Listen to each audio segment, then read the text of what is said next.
Welcome sadhukarya pawatanu namaskare kiyanna dharmacharya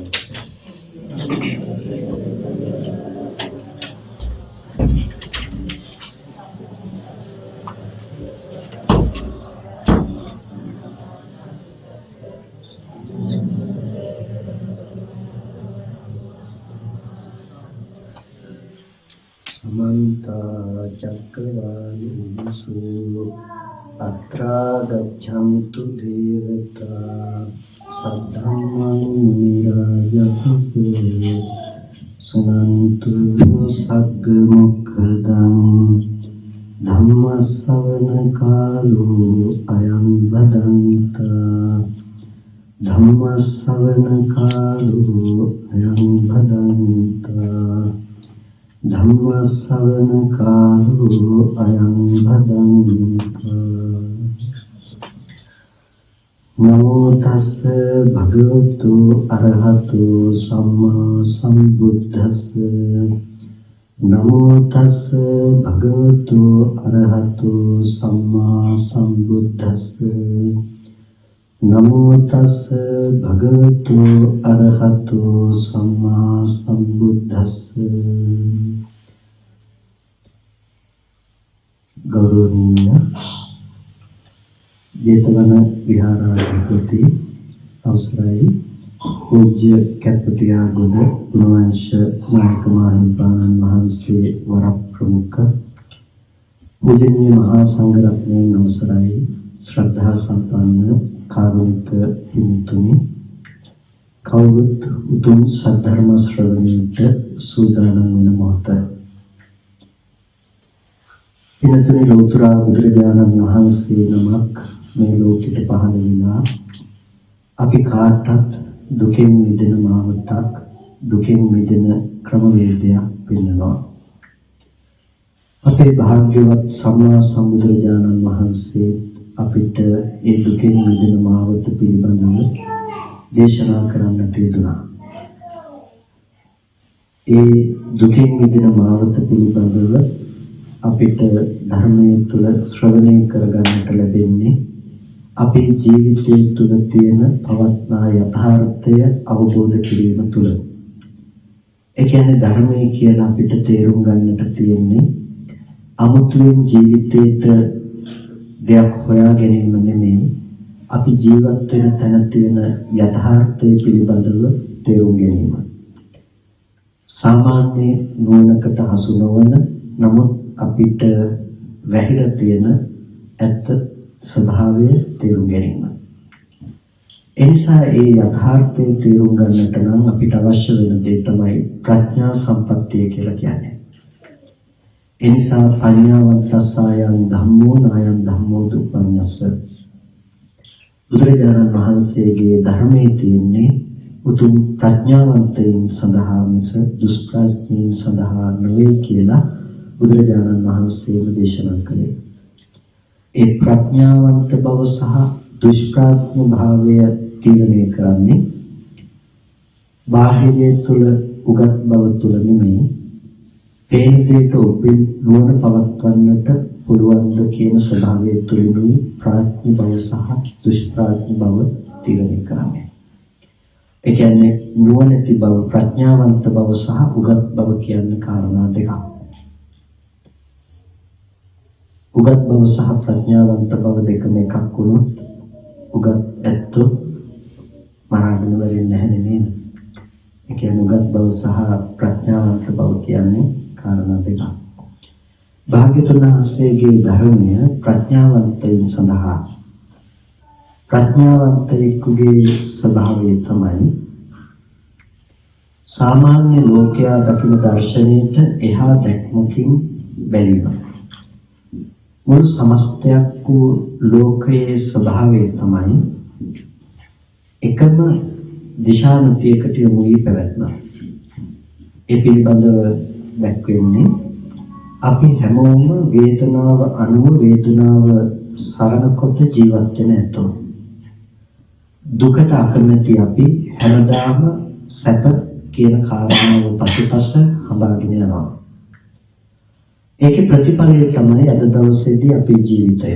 ඒ කියන්නේ හැම මොහොතකදීම දුක කියන දේ අපේ ජීවිතෙන් ඉවත් කරන්නට බලාපොරොත්තු වන අපි සැප කියන දේ ජීවිතේට කොහෙන් හරි කොහොම හරි ලං කරගන්නට අවශ්‍ය ක්‍රමවේදයක් වෙනවා. ඒ නිසා අපි ජීවිතයේ හැම දෙයක් තුළම බලාපොරොත්තු වෙනවා දකින්න රූප තුල, ශබ්ද තුල, ගන්ධ රස ස්පර්ශයන් තුල දුක කියන දේ ටිකක් ඉවත් කරලා සැප ලබන්නේ කොහොමද කියන කාරණේ පිළිබඳව අපි හැම මොහොතකම උත්සාහවත් වෙනවා. ඒකේ ප්‍රතිඵලය තමයි අද අපේ ජීවිතය කියලා කියන්නේ. ඒ කියන්නේ දුක ඉවත් කරලා සැප සෙවීම සඳහා අද අපි ජීවත් වෙනවා. එනතුනේ මෙන්න මේ විදිහට ඒකායනේ සැප කරගත්ත නැතිනම් බලාපොරොත්තුව සැප කරගත්ත ලෝකයකට බුදුරජාණන් වහන්සේ දේශනා කළ සැප ලබන්නට පුළුවන් ක්‍රමයක්. ඒ කියන්නේ දුක නැති කරන්නට පුළුවන් ක්‍රමයක් පිළිබඳව පැහැදිලි කළා. ලෝකයා යන ක්‍රමය අනුව දුක කියන දේ නැති කරලා සැප ලබනවා කියන එක කරන්නට පුළුවන් කමක් නැති වගේ බුදුරජාණන් වහන්සේම අවබෝධ කළා. ඒ නිසා තමයි අපිට දුක නැති කිරීම සඳහා අපි සාමාන්‍යයෙන් අනුගමනය කරන ක්‍රමවේදයට වෙනස් වූ පිළිවෙතක් පිළිබඳව අපිට පැහැදිලි කරන්නට යුතුනේ. අපි දෙයකින් දුක එනකොට දුක එන දේ ඉවත් කරලා වෙන දෙයක් තුලින් අපි සැප සතුට දෙක බලාපොරොත්තු වුණා. නමුත් බුදුරජාණන් වහන්සේ අපිට දේශනා කළේ ඊට වඩා වෙනස් පිළිවෙතක්. අපි ටිකක් මේ වෙලාවේදී ඒ පිළිවෙත පිළිබඳව නැතිනම් ඒ ක්‍රමය පිළිබඳව අපි ටිකක් උත්සාහවත් වෙමු තේරුම් ගන්නට. එනතුනේ අපේ ජීවිතය හැම වෙලාවකදීම බුදුරජාණන් වහන්සේගේම උදාහරණයක් අනුව අපි පැහැදිලි කරගත්තොත් කණුවක ගැට ගහපු බල්ලෙකුගේ උදාහරණයක් ගද්දුල බද්ද කියලා කියනවා. කණුවක ගැට ගහපු බල්ලෙක් ඇවිත්තොත් ඒ කණුව වටාම ඇවිදිනවා. හිඳගත්තොත් කණුව වටාම හිඳ ගන්නවා. ඒ වගේම නිදාගත්තොත් කණුව වටාම තැනක නිදා ගන්නවා. මේ සුනඛයාගේ ජීවිතය සම්පූර්ණයෙන්ම කණුව වටාම වැයදලා තියෙනවා. අන්න ඒ වගේ තමයි මේ ලෝකයේ අසෘතවත් පෘථග්ජනයාගේ මනෝභාවය මානසික මට්ටම පංච උපාදානස්කන්ධයකම සැරිසනවා. හිතුවොත් පංච උපාදානස්කන්ධයක් ගැනම හිතනවා. මෙනෙහි කරන්නේම පංච උපාදානස්කන්ධයක් පිළිබඳව. විදිහේම පංච උපාදානස්කන්ධයක්. ඒ නිසා දැන් අපිට අපේ ජීවිතයේ ස්වභාවය තමයි මේ පංච උපාදානස්කන්ධයක සැරිසරන බව සහ හැසිරෙනකම. අපිට අද තේරුම් ගත යුතු දේ වෙන්නේ මේ පංච උපාදානස්කන්ධයක සැරිසරනකම හැසිරෙනකම පිළිබඳවයි අපි තේරුම් ගත යුතු වෙන්නේ. මොකද්ද පින්නතුන් පංච උපාදානස්කන්ධයක් මතයි අපි ජීවත් වෙන්නේ කියලා කිව්වේ?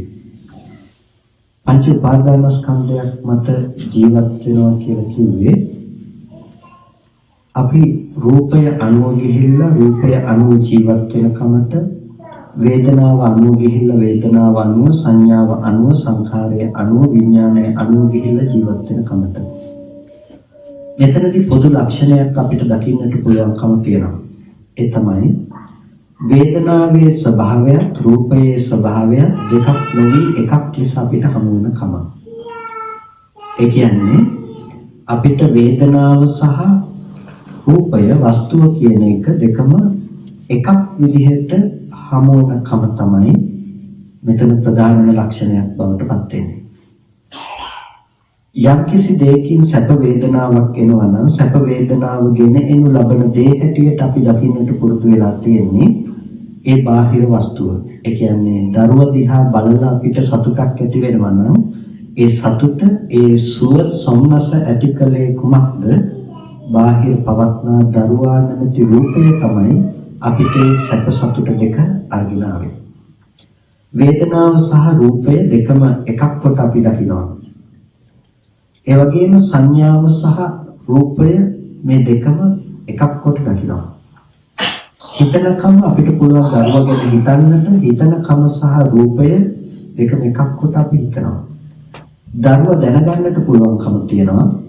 අපි දරුවා සහ රූපය පිළිබඳව දෙකම එකක් කොට කල්පනා කරනවා. මේ පංච උපාදාන ස්කන්ධයම අපිට අද නියෝජනය කරලා තියෙනවා පුද්ගල භාවයක්.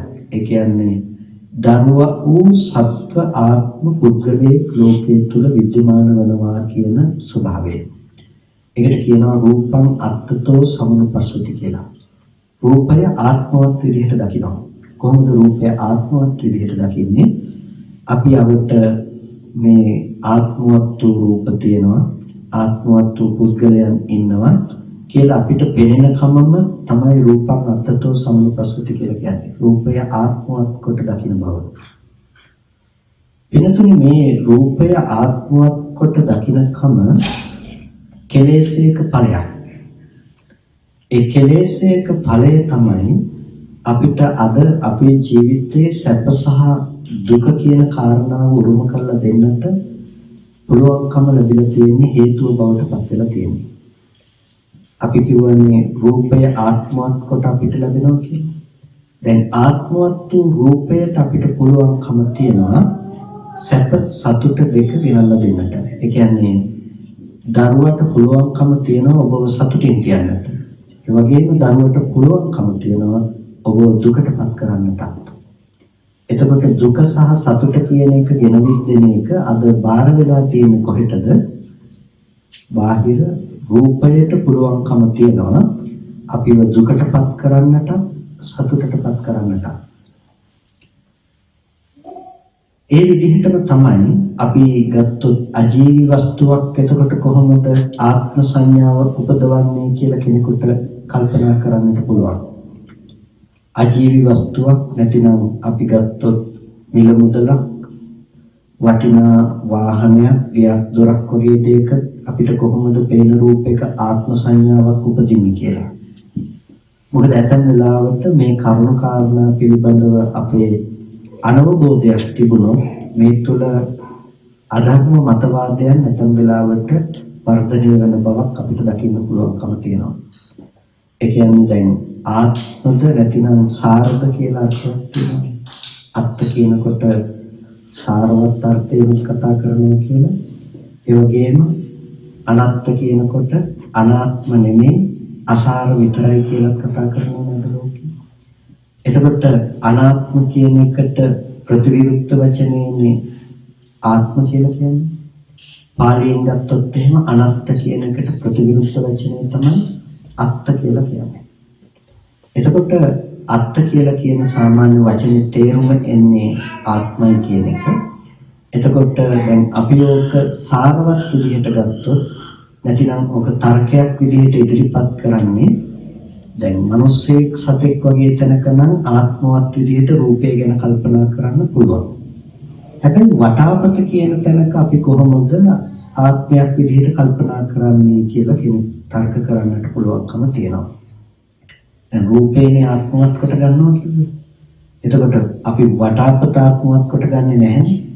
මේසේ ආත්මවත් කොට ගන්නෙ නැහැ. එතකොට පින්නතුනි මෙතනදී ආත්ම සංකල්පය අපිට ඇති වෙන්නේ හැම වෙලාවකදීම ප්‍රධාන විදිහටම බාහිර රූපේ පැත්තේ නෙමෙයි. අපි තේරුම් ගත යුතු වෙන දේ තමයි අපිට බාහිර රූප ඇතැම් රූප ආත්ම භාව වශයෙන් අපි අසුරු කරනවා තමයි දරුවා, ගෙවල් දොරවල් මේ වටේ ඉන්න අය ආත්මවත් වූ රූප කියලා අපි කල්පනා කරනවා තමයි. හැබැයි අපිට තියෙන ලොකුම ගැටලුව මේ එළියේ තියෙන රූපය ආත්මවත් කොට හිතනකම නෙමෙයි.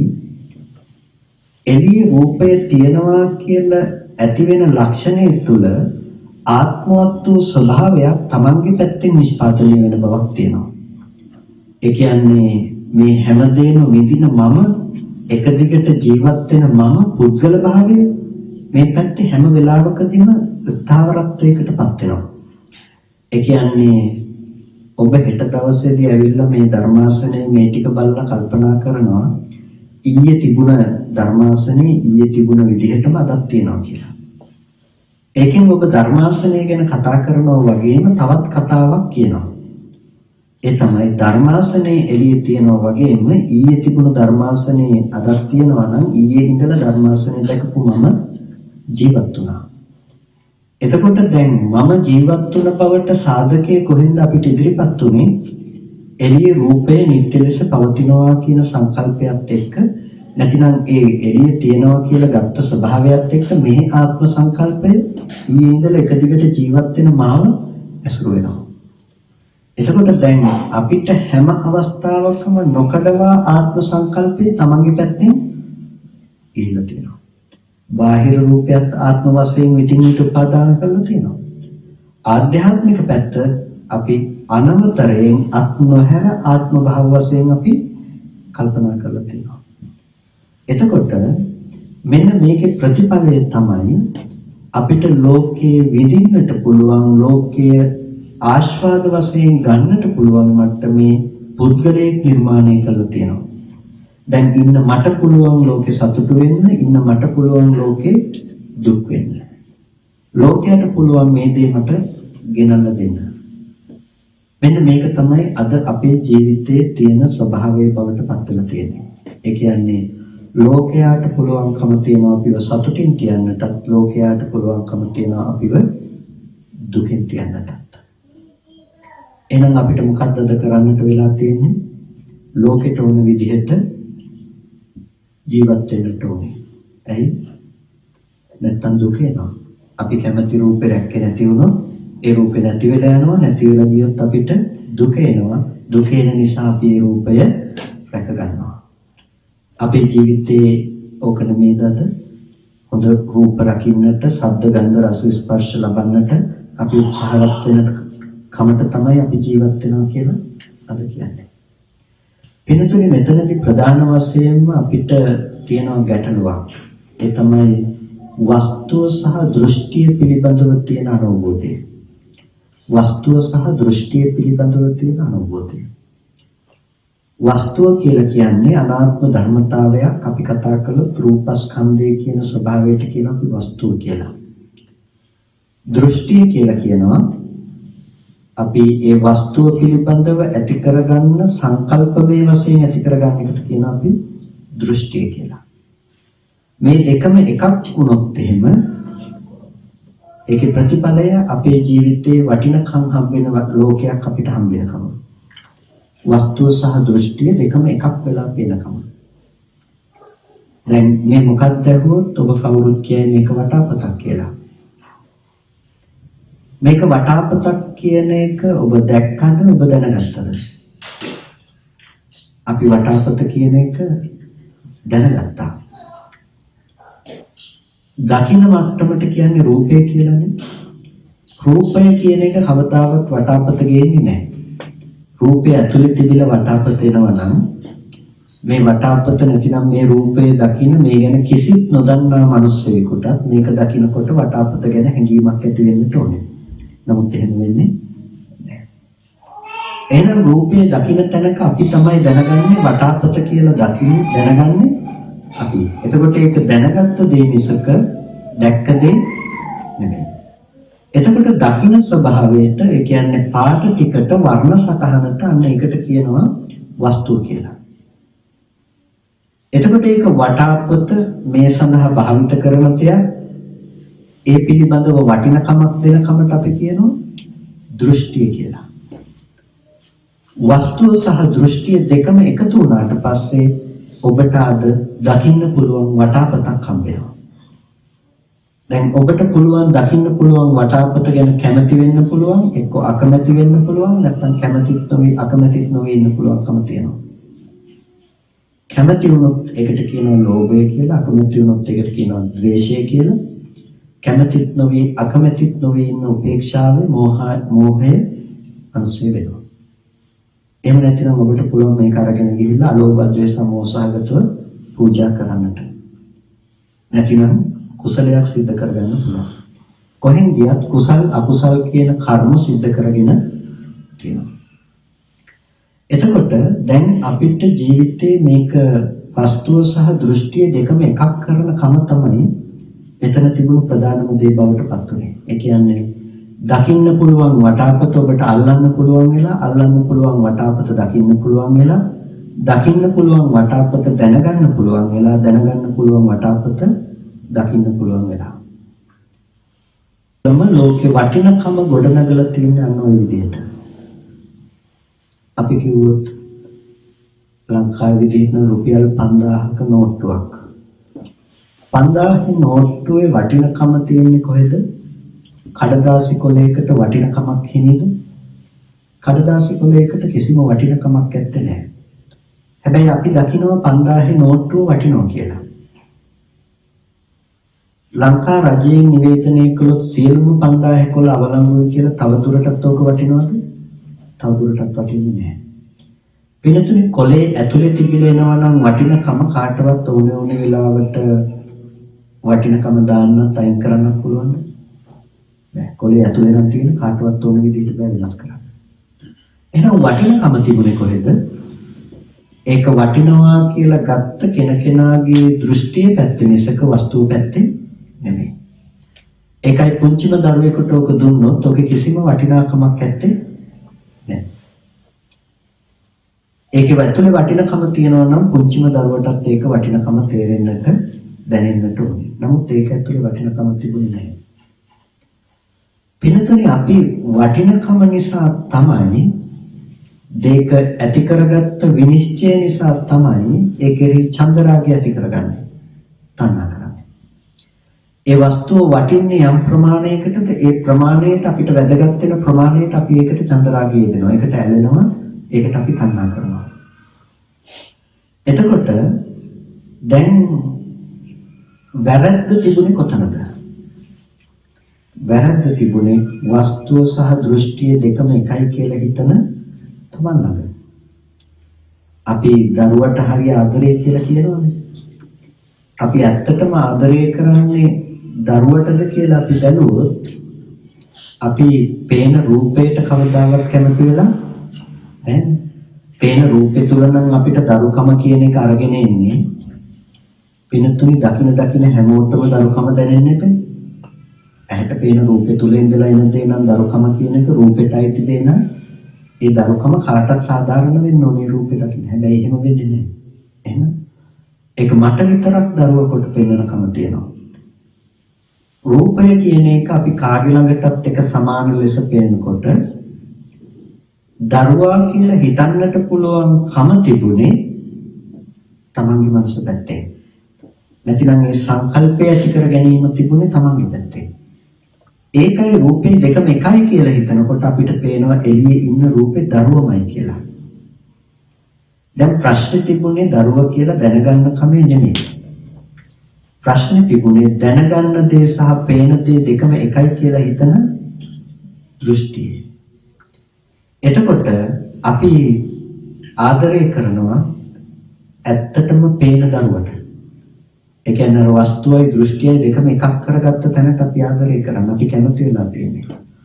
කොටින්ම කියනවා නම් අපි දරුවට හරි ආදරය කියලා අපි ආදරය කරලා තියෙන දරුවා හදලා දෙන තමන්ගේම මනසේ ස්වභාවයට නෙමෙයිද? අපි ආදරය කරලා තියෙන මේ මානසික ලක්ෂණයට. අපි ආදරය කරලා තියෙන ස්කන්ධ ටිකකට නේ. පංච උපාදානස්කන්ධයකට අපි උපාදාන ඇති කරගන්නේ නේද? ධර්මව උපද්දලා දෙන පංච උපාදානස්කන්ධෙටම තමයි අපි අපව තණ්හා කරන්නේ. එතකොට මට කියන්නකො තමන් කවුද කියලා? ඒ පංච උපාදානස්කන්ධයම නෙමෙයිද තමන් කියන බවට වැය වෙලා තියෙන්නේ? දරුවව උපද්දවපු දරුවා ගෙනල්ලා දීපු පංච උපාදානස්කන්ධයම තමයි තමන් කියන ස්වභාවයත් නියෝජනය කරලා තියෙන්නේ. තමන් කියන ස්කන්ධයක් ඇත්තේ නැහැ මේ පංච උපාදානස්කන්ධයම. එතකොට ඒ මොහොතේදී අපි දරුවට ආදරය කිව්වට ඇත්තටම ආදරය කරලා තියෙන්නේ තමන් කරගත්ත ස්කන්ධ ටිකට නෙමෙයිද? නැතිනම් තණ්හා කරලා තියෙන තමන් කරගත්ත ස්කන්ධ ටික තමයි. ඔය යථාර්ථයේ නොදන්න කම නිසා අපිට පේන්නේ අපි දරුවට කැමතියි කියලා. හැබැයි අපි කැමති වෙලා තියෙන්නේ තමන් කරගත්ත ස්කන්ධ ටිකට.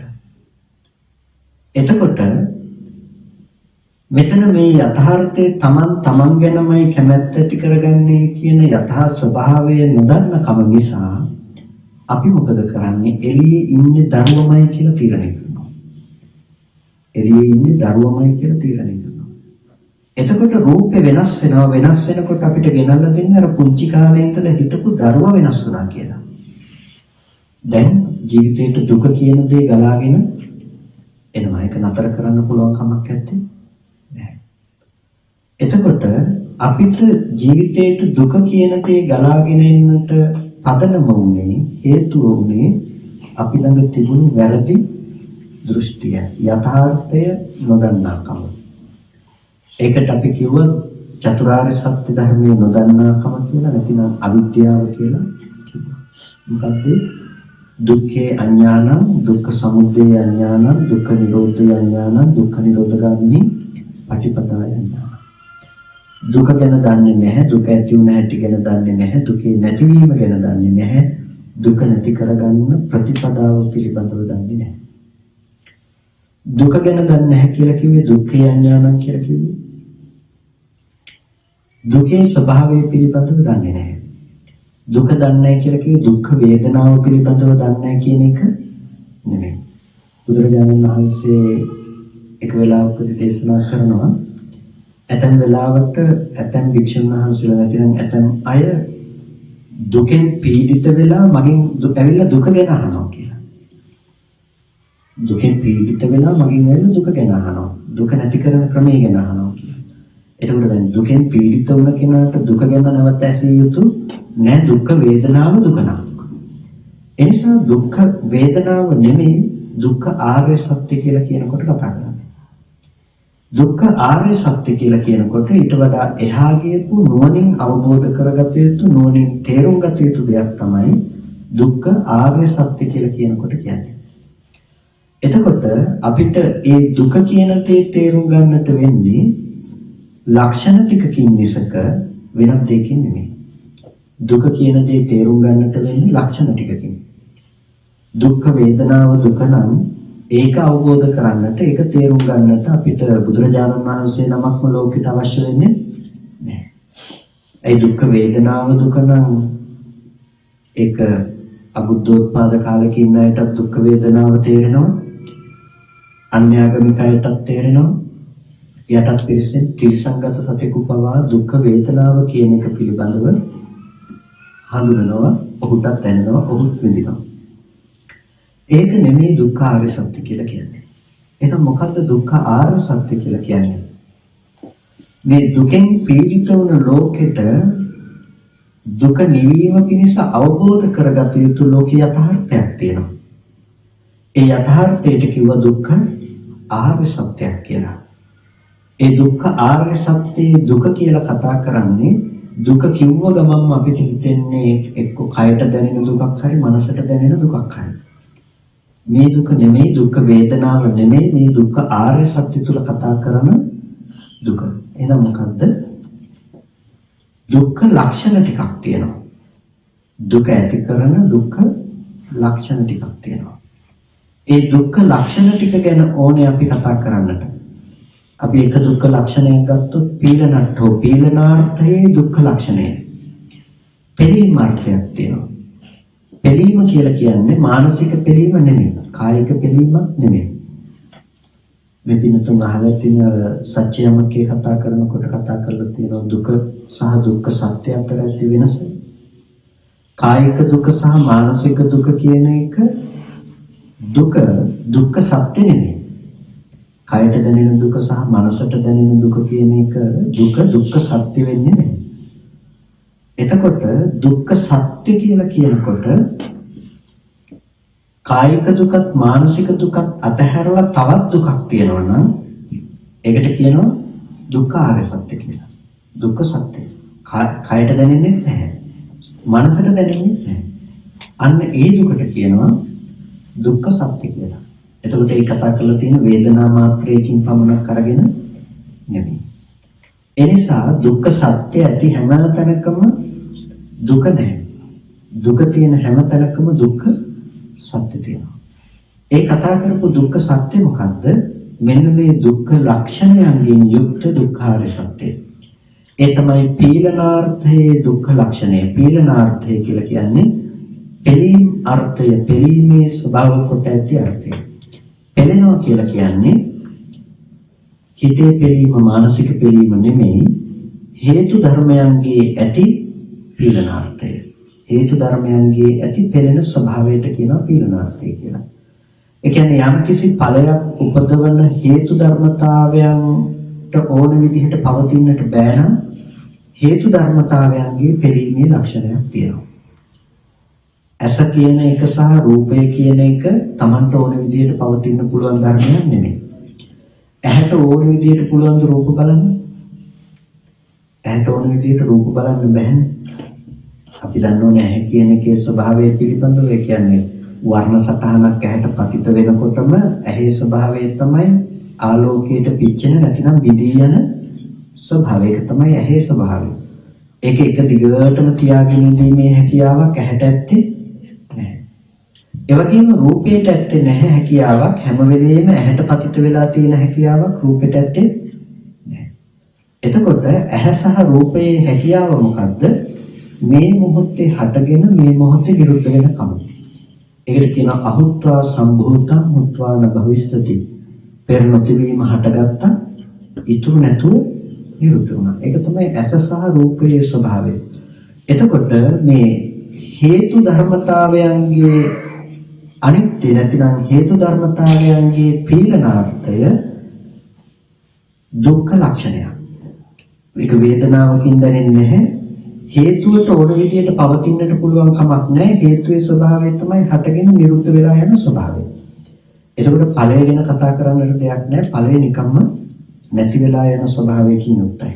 ඒ නිසා හේතු ධර්මයන්ගේ තියෙන පීලනාර්ථයේ ස්වභාවයට කිව්ව දුක්ඛ ලක්ෂණයක් කියලා.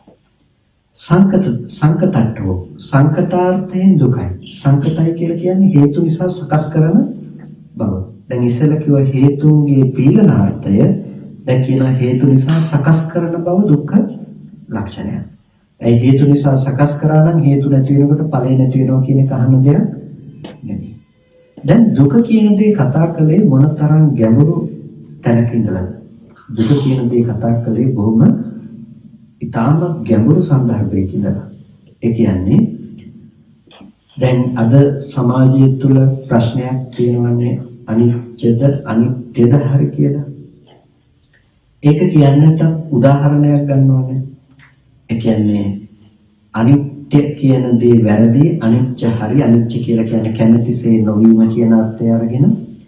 එතකොට දැන් අනිත්‍ය වැරදි කියන්නට ගන්න උදාහරණය තමයි බුදුරජාණන් වහන්සේ දේශනා කරනවා යද නිච්ඡං තං දුක්ඛං. යමක් අනිත්‍ය නම් ඒක දුකයි. යද නිච්ඡං තං දුක්ඛං. එතකොට දැන් ඕක අරගෙන තර්කයක් නගනවා අනිත්‍ය වෙන හැමදේම දුකයිද? ඔළුව කැක්කුමක් තියෙනවා, ඔළුව කැක්කුම අනිත්‍ය වෙනවා. සැපද දුකද? සැපයි. පිළිකාවක් තියෙනවා, පිළිකාව අනිත්‍ය වෙනවා. සැපද දුකද? සැපයි. එහෙනම් දැන් ඉස්සෙල්ලා කිව්වා අපි යද නිච්ඡං තං දුක්ඛං බුදුරජාණන් වහන්සේ දේශනා කළා යමක් අනිත්‍ය නම් ඒක දුකයි කියලා. දැන් එතකොට අනිත්‍ය වෙන හැමදේම දුක වෙලා දැන් ලෝකේ සැප අනිත්‍යත් වෙනවා තියෙනවා. ඔන්න දැන් අහගෙන ඉන්න අයට දැන් හරි අනිත්‍ය එහෙනම් අනිත්‍ය කියන එක ගැලපෙන්නේ මෙහෙම කිව්වොත් කැමැතිසේ නොලැබෙන කැමැතිසේ නොවන හැමදේම දුකයි. දැන් හරිද වැරදිද? දැන් හිතනවා හරි කියලා. ඇයි? කැමැති නැත්තම් හැම දෙයක්ම ඕන දෙයක් මානසික දුකක් අපිට ගෙනල්ලා දෙන්න සුදුසුයි. හැබැයි දැන් මේක අපි බහලා බලන්නට වෙනවා චතුරාර්ය සත්‍ය නැති ධර්ම න්‍යායයට බහලා බලන්න. දැන් අපි දුක්ඛ ආර්ය සත්‍ය ගැන කතා කරේ. අනිත්‍ය අවබෝධ කිරීම තුළ නිවන විමුක්ති මොකයක් නම් විමුක්තිය ලැබෙනවා නම් අපිට එන්නට ඕනේ දුක්ඛ ආර්ය සත්‍ය පිළිබඳව නුවණක් මොකද තුළ. එතකොට කායික දුක සහ මානසික දුක ගැන කතා කරනකොට අපි කිව්වා ඒක දුක කියලා, ඒක දුක්ඛ සත්‍ය නෙමෙයි කියලා. දැන් කැමැතිසේ නොවීම නිසා එන දුකක් තියෙනවා නම් ඒ දුක එක්ක මානසික දුකක් එක්ක කායික දුකක්. එහෙම නෙමෙයිද?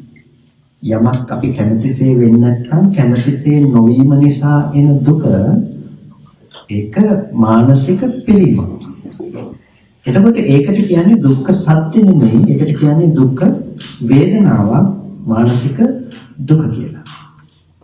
නමුත් මෙතනදී කතා කරන්නේ ඒ අනිත්‍ය නෙමෙයි කියන්නට ප්‍රධානම අනිත්‍ය නැතිනම් කැමැතිසේ නොවීම කියන අර්ථය නෙමෙයි කියන්නට හේතුව තමයි මේ කතා කරන්නේ දුක්ඛ ආර්ය සත්‍ය පෙන්වන්නට පුළුවන් දර්ශනයක්. ඒ කියන්නේ අනිත්‍ය ධර්මතාවයක්. අනිත්‍ය ධර්මතාවයක් කියලා කියන්නේ හේතු ටිකක් නිසා ගොඩනගන ඵලය හේතු නැති වෙනකොට නැති වෙනවා කියන දේ තමයි අනිත්‍ය කියන වචනේ ගලප දෙන්නේ. ඇයි හේතු ටික හටගන්න නිරුද්ධ වෙලා යනවා නම් ඒ නිසා හටගන්න ඵලය පුළුවන් ද නිට්ටය වෙලා තියෙන? ඒ නිසා හටගන්න ඵලය නිට්ටයව තියෙන බෑ ඵලය නැති වෙලා යන ස්වභාවයකින් යුක්තයි. එතකොට යදනිච්ඡන් තන් දුක්ඛං කියලා කිව්වේ යමක් අනිත්‍ය නම් ඒක දුකයි කියලා කිව්වේ අනිත්‍ය හැමදේම නිසා දුක් වේදනාවක් උපදිනවා කියන්නේ නෙමෙයි. ඒක ගන්න අපිනේ. ගිග්ගවල් කැඩලා බිඳිලා යනකොට අපිට දුක් වේදනාවක් එනවා කියලා හිතන්නේ අපි. දුක් වේදනාවක් එනවා කියන අර්ථය නෙමෙයි බුදුරජාණන් වහන්සේතරදී පැහැදිලි කළේ. යම් ධර්මයක් අනිත්‍ය නම් ඒ අනිත්‍ය ධර්මයේ දුකයි. ඇයි? අනිත්‍යයි කියලා කිව්වේ මොකද්ද? මෙතනින් දුකයි කියලා කිව්වේ දුක්ඛ ආර්ය සත්‍ය. අනිත්‍යයි කියලා කිව්වේ මේ හේතුන්ගේ බිඳී යන ස්වභාවය. හේතු නිසා හටගත්තු ධර්මය. එතකොට ඇස සහ රූපය අනිත්‍ය ධර්මයක්. ඇස අනිත්‍ය ධර්මයක්, රූපය අනිත්‍ය ධර්මයක්. චක්කු විඥානය එහෙනම් නිට්ටය වෙන්න පුළුවන්ද? බෑ චක්කු විඥානය අනිත්‍යයි. එතකොට දැන් අපිට එතනින් පස්සේ හටගන්න මනෝ විඥාන ආදී ධර්මයන් අනිත්‍යයි කියලා අමුතුවෙන් කියන්න ඕනේ නෑ. නිකම්ම අනිත්‍යයි. අනිත්‍ය කියන්නේ නැති වෙලා යන දෙයක්. එතකොට නැති වෙන යන දෙයක් පිළිබඳව අවබෝධයක් තමයි අපිට ගෙනල්ලා දීලා තියෙන්නේ. ඒක දෙයක් වස්තුවක් හැටියට නෙමෙයි ගෙනල්ලා දීලා තියෙන්නේ. පැහැදිලිද කරනවා? ගැඹුරු කතාවක් නේ කිව්වේ. ඒ කියන්නේ ඔළුවේ කැක්කම කියන උදාහරණෙටම පොඩ්ඩක් ඕක ඇතුළට දාලා බලන්නකෝ. දැන් අපි පැයක් තිස්සේ ඔළුවේ කැක්කම තිබුණොත් අපි පැයක් තිස්සේ තිබුණ ඔළුවේ කැක්කම විඳිනවනේ. හැබැයි ඔබ කවදාවත් පැයක් තිස්සේ තිබුණ ඔළුවේ කැක්කම විඳිනවද මේ මොහොතේදී? බෑ. මේ මොහොතේ ලැබෙන්නේ මේ මොහොතේ කයත් ස්පර්ශයත් නිසා ලැබෙන වේදනාව ලැබෙන ඔබට දුක් වේදනාවක්. ඒක හරියි. පැයකට කලින් තිබුණ වේදනාව මීට තප්පරයකට කලින් තිබුණ වේදනාව දැන් දැනෙන්න පුළුවන්ද? ඒක දැනෙන්න බෑ. එහෙනම් පැයක් තිස්සේ තිබුණු ඔළුවේ කැක්කුම දැනෙන්නේ කොහෙටද? මේ මොහොතේ කයත් පොට්ටබ්බයත් එකතු වෙන තැනදී ඇති කරගන්න මානසික ස්වභාවය තමයි මට පැයක් තිස්සේ ඔළුව රිදෙනවා කියලා කියන කම. ඒ නිසා තමයි අසෘතව පුතජන එකම වේදනාවට දෙපාරක් දුක් විඳිනවා කියලා කිව්වේ. අසෘතව පුතජනය එකම වේදනාවට දෙපාරක් දුක් විඳිනවා. කයත් ස්පර්ශය නිසා එන වේදනාවක් වෙනවා. පැයක් තිස්සේ ඔළුව කැක්කුම ඒක අතහරින්න බෑ. පැයක් තිස්සේ ඔළුව රිදෙනවා. එකම වේදනාවට දෙපාරක් දුක් විඳිනවා. එතකොට දැන් අපිට පැයක් තිස්සේ ලැබෙන ඔළුවේ කැක්කුම කියන එක සම්පූර්ණම අභූත දෙයක්. ඒ කියන්නේ බොරුව නිසා අපි විඳින දුක. මේ මොහොතේ අපිට ඔළුවේ කැක්කුමක් විඳින්නට නිෂ්පාදනය කරලා දෙන්නට පැයක් තිස්සේ තියෙන ඔළුවේ කැක්කුමක් නිෂ්පාදනය කරලා දෙන්නට වැය වුණේ මොකද්ද?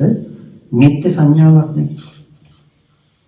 පැයකට කලින් ඉඳලා හිටපු මම සහ මගේ ඔළුව තියෙනවා මට ඔළුවේ කැක්කුම විඳින්න. හැබැයි යම් කෙනෙකුට නුවණක් ඥාන දර්ශනයක් ඇති වුණොත් කයත් ස්පර්ශයත් නිසා හටගත්තු වේදනාව ඒ මොහොතේ නිරුද්ධයි කියලා. වෙනතුයි කයට ඔළුව තියෙනවද? කයට ඔළුවක් නැහැ, ඔළුවට කයක් නැහැ. ස්පර්ශයට ඔළුවක් නැහැ, ඔළුවට ස්පර්ශයක් නැහැ. තේරුණාද? මේක ටිකක් ගැඹුරු කතාවක්. අපි කය කියලා හිතනකොට අපි හිතාගෙන ඉන්නේ මේ අඩි 5ක 6ක එකක් අපිට තියෙන එක ගැන කතා කරනවා කියලා. නෑ මේ කතා කරන්නේ ඒක නෙමෙයි. කය සහ පොට්ටබ්බේ. කය කතා කරන්නේ ස්පර්ශය ඇති කල්ලි, ස්පර්ශය කතා කරන්නේ කය ඇති කල්ලි. කය නැතුව ස්පර්ශය කතා කරන්නේ, ස්පර්ශය නැතුව කය කතා කරන්නේ නෑ. ඇඟිලි තුඩු දෙක නම් ස්පර්ශය අපේ මුළු කයම කතා කරන්න පුළුවන්කම තියෙන කොතනට සාපේක්ෂවද? ස්පර්ශයට සාපේක්ෂව විතරයි. එහෙම නැතුව අපිට මුළු අඩි 5ක 6ක මේ පේන කය අපි විඳින්නේ නෑ. කය තියනවා කියලා ඔබට දැනෙනවා නම් කය තියෙන බවට දැනෙන්නේ මොකක් නිසාද? ඒ කයට ස්පර්ශයක් ගැටුණොත් විතරයි. කය තියනවා කියලා ඔබට තේරෙන්නේ කයට ස්පර්ශයක් ගැටුණොත් විතරයි. එහෙම නැත්නම් ඒක දැනෙන්නේ නැහැ කය තියනවා කියලා. ඒ නිසා යම් තැනක කය හට ගන්නවා නම් එතන ස්පර්ශය තියෙනවා. ස්පර්ශය තියෙනවා නම් එතන කය තියෙනවා. ස්පර්ශ වෙනකොට ස්පර්ශය තුල ඔබට දැනෙනවද අඩි 5ක 6ක ඇඟක ස්පර්ශ? ඒක දැනෙන්නේ නැහැ. ගැටෙන බව විතරයි, තද ගතිය විතරයි දැනෙන්නේ. එතකොට ඒ තද ගතියට කිව්වා පොට්ටබ්බේ කියලා. ඒ පොට්ටබ්බේ ගෝචර කරගන්න ආධ්‍යාත්මික පැත්තට කිව්වා කය කියලා. එතකොට ඕකට ඇඟිලි තිබුණේ නැහැ. ස්පර්ශය කියන ස්වභාවයට ඇඟිලි තිබුණේ නැහැ. අපි හිතින් හදාගන්න පුළුවන් ස්පර්ශයට ඇඟිල්ලටයි යටුනේ කියලා. ඒක හිතින් උපදින දේ මිසක ස්පර්ශ වෙන මාත්‍රේ නෙමෙයි. අන්න ඒ වගේ තැනක් තමයි අපි කතා කරේ ඔළුව කැක්කුම ගැන. ඔළුව කැක්කුමක් කරන තැනකදී ඇත්තටම කැක්කුම නැහැ. ඔළුව කැක්කුමක් කරන තැනකදී ඇත්තටම කැක්කුම නැහැ. මොකද ඒක මනෝවිඤ්ඤාණ පැත්තෙන් හදන එකක්. ඔළුව කැක්කුම කියන එක අර වේදනාවම ඒ ධර්මතාව ටිකම ඔසවලා මනෝවිඤ්ඤාණය පැත්තෙන් නිර්මාණය කරන දේ මිසක කයක් පොට්ටබ්බයක් තියෙන තැන නෙමෙයි ඒක. කය නොවන තැනක කය උපදවලා විදින තැනක් ඒක. එතකොට ඒක ටිකක් ගැඹුරු වැඩි වෙන්න පුළුවන්. අපි ටිකක් පස්සට ඇවිල්ලා කතා කරමුකෝ. අපිට එතකොට තේරුම් ගන්න තියෙන දේ තමයි අපි ලෝකයේ තුල අනිත්‍ය කියන ධර්මය ගැන කතා කරනකොට අපි හිතන සීමාව තුළ පේන දෙයක නැති වෙන බව, ඇති දෙයක නැති වෙන බව නෙමෙයි කතා කරන්නේ. ඔළුවේ කැක්කම නැති වෙන බව නෙමෙයි කතා කරන්නේ. එහෙනම් හේතු ධර්මයන්ගේ බිඳී යන ස්වභාවය. බුදුරජාණන් වහන්සේ කොයි වෙලාවකවත් අහන්න ගියේ නැහැ මහණෙනි ජේතවනාරාමයේ නිත්‍යද අනිත්‍යද, මේ ගස් කොළන් නිත්‍යද අනිත්‍යද කියලා අහන්න ගියේ නැහැ. ඇහුවේ මොකද්ද? මහණෙනි ඇස නිත්‍යද අනිත්‍යද, රූපේ නිත්‍යද අනිත්‍යද? ඇති දෙයක නැති බව නෙමෙයි ඇහුවේ. ඇස නිත්‍යද අනිත්‍යද, රූපේ නිත්‍යද අනිත්‍යද? එතකොට ඇහැ අනිත්‍ය නම්, රූපය අනිත්‍ය නම් ඒ නිසා ගොඩනැගෙන චක්කු විඤ්ඤාණය අනිත්‍යයි කියලා අමුතුවෙන් කියන්න ඕනේ නැහැ. චක්කු විඤ්ඤාණය අසුරු කරගෙන ගොඩනැගෙන මනෝ විඤ්ඤාණය අනිත්‍යයි කියන අමුතුවෙන් කියන්න අවශ්‍ය නැහැ. දැන් එතකොට මෙතනදී කතා කරලා තියෙන්නේ අපින් අහන්න සුදුසු නැහැ පිළිකාව හොඳ වෙන එක දුකද සැපද කියලා අහන්න දෙයක් නැහැ. එතකොට මෙතන දැන් තිබිලා තියෙනවනේ දුක්ඛ ලක්ෂණයක්. මොකද්ද දුක්ඛ ලක්ෂණය? හේතු නිසා ගොඩනැගුණු ධර්මයේ හේතු නැති වෙනකොට නැති වෙන ස්වභාවය, හේතුන්ට පවතින බැරි ස්වභාවය දුක්ඛ ලක්ෂණය. දැන් ඕක දුක් වේදනාවටත් පොදුයි, සැප වේදනාවටත් පොදුයි, උපේක්ෂා වේදනාවටත් පොදුයි. යම් දුක් වේදනාවක් ගෙනාව නම් දෙයක එතනටත් මේ හේතු නිසා ගොඩනැගුවා කියන ධර්මයේ පොදුයි. සැප වේදනාවක් කොට නැගුවා නම් සැප වේදනාව ඇති කළේ හේතු නිසානේ. එහෙනම් එතන දුක්ඛ ලක්ෂණ ටික නැද්ද? එතන දුක්ඛ ලක්ෂණේ තියෙනවා. එහෙනම් සැප වේදනාව කියන තැන දුකයි, දුක් වේදනාව කියන තැන දුකයි, උපේක්ෂා වේදනාව කියන තැන දුකයි. ඒ දුක කියන තැන කතා කළේ හේතු නිසා ගොඩනගපු අර්ථය.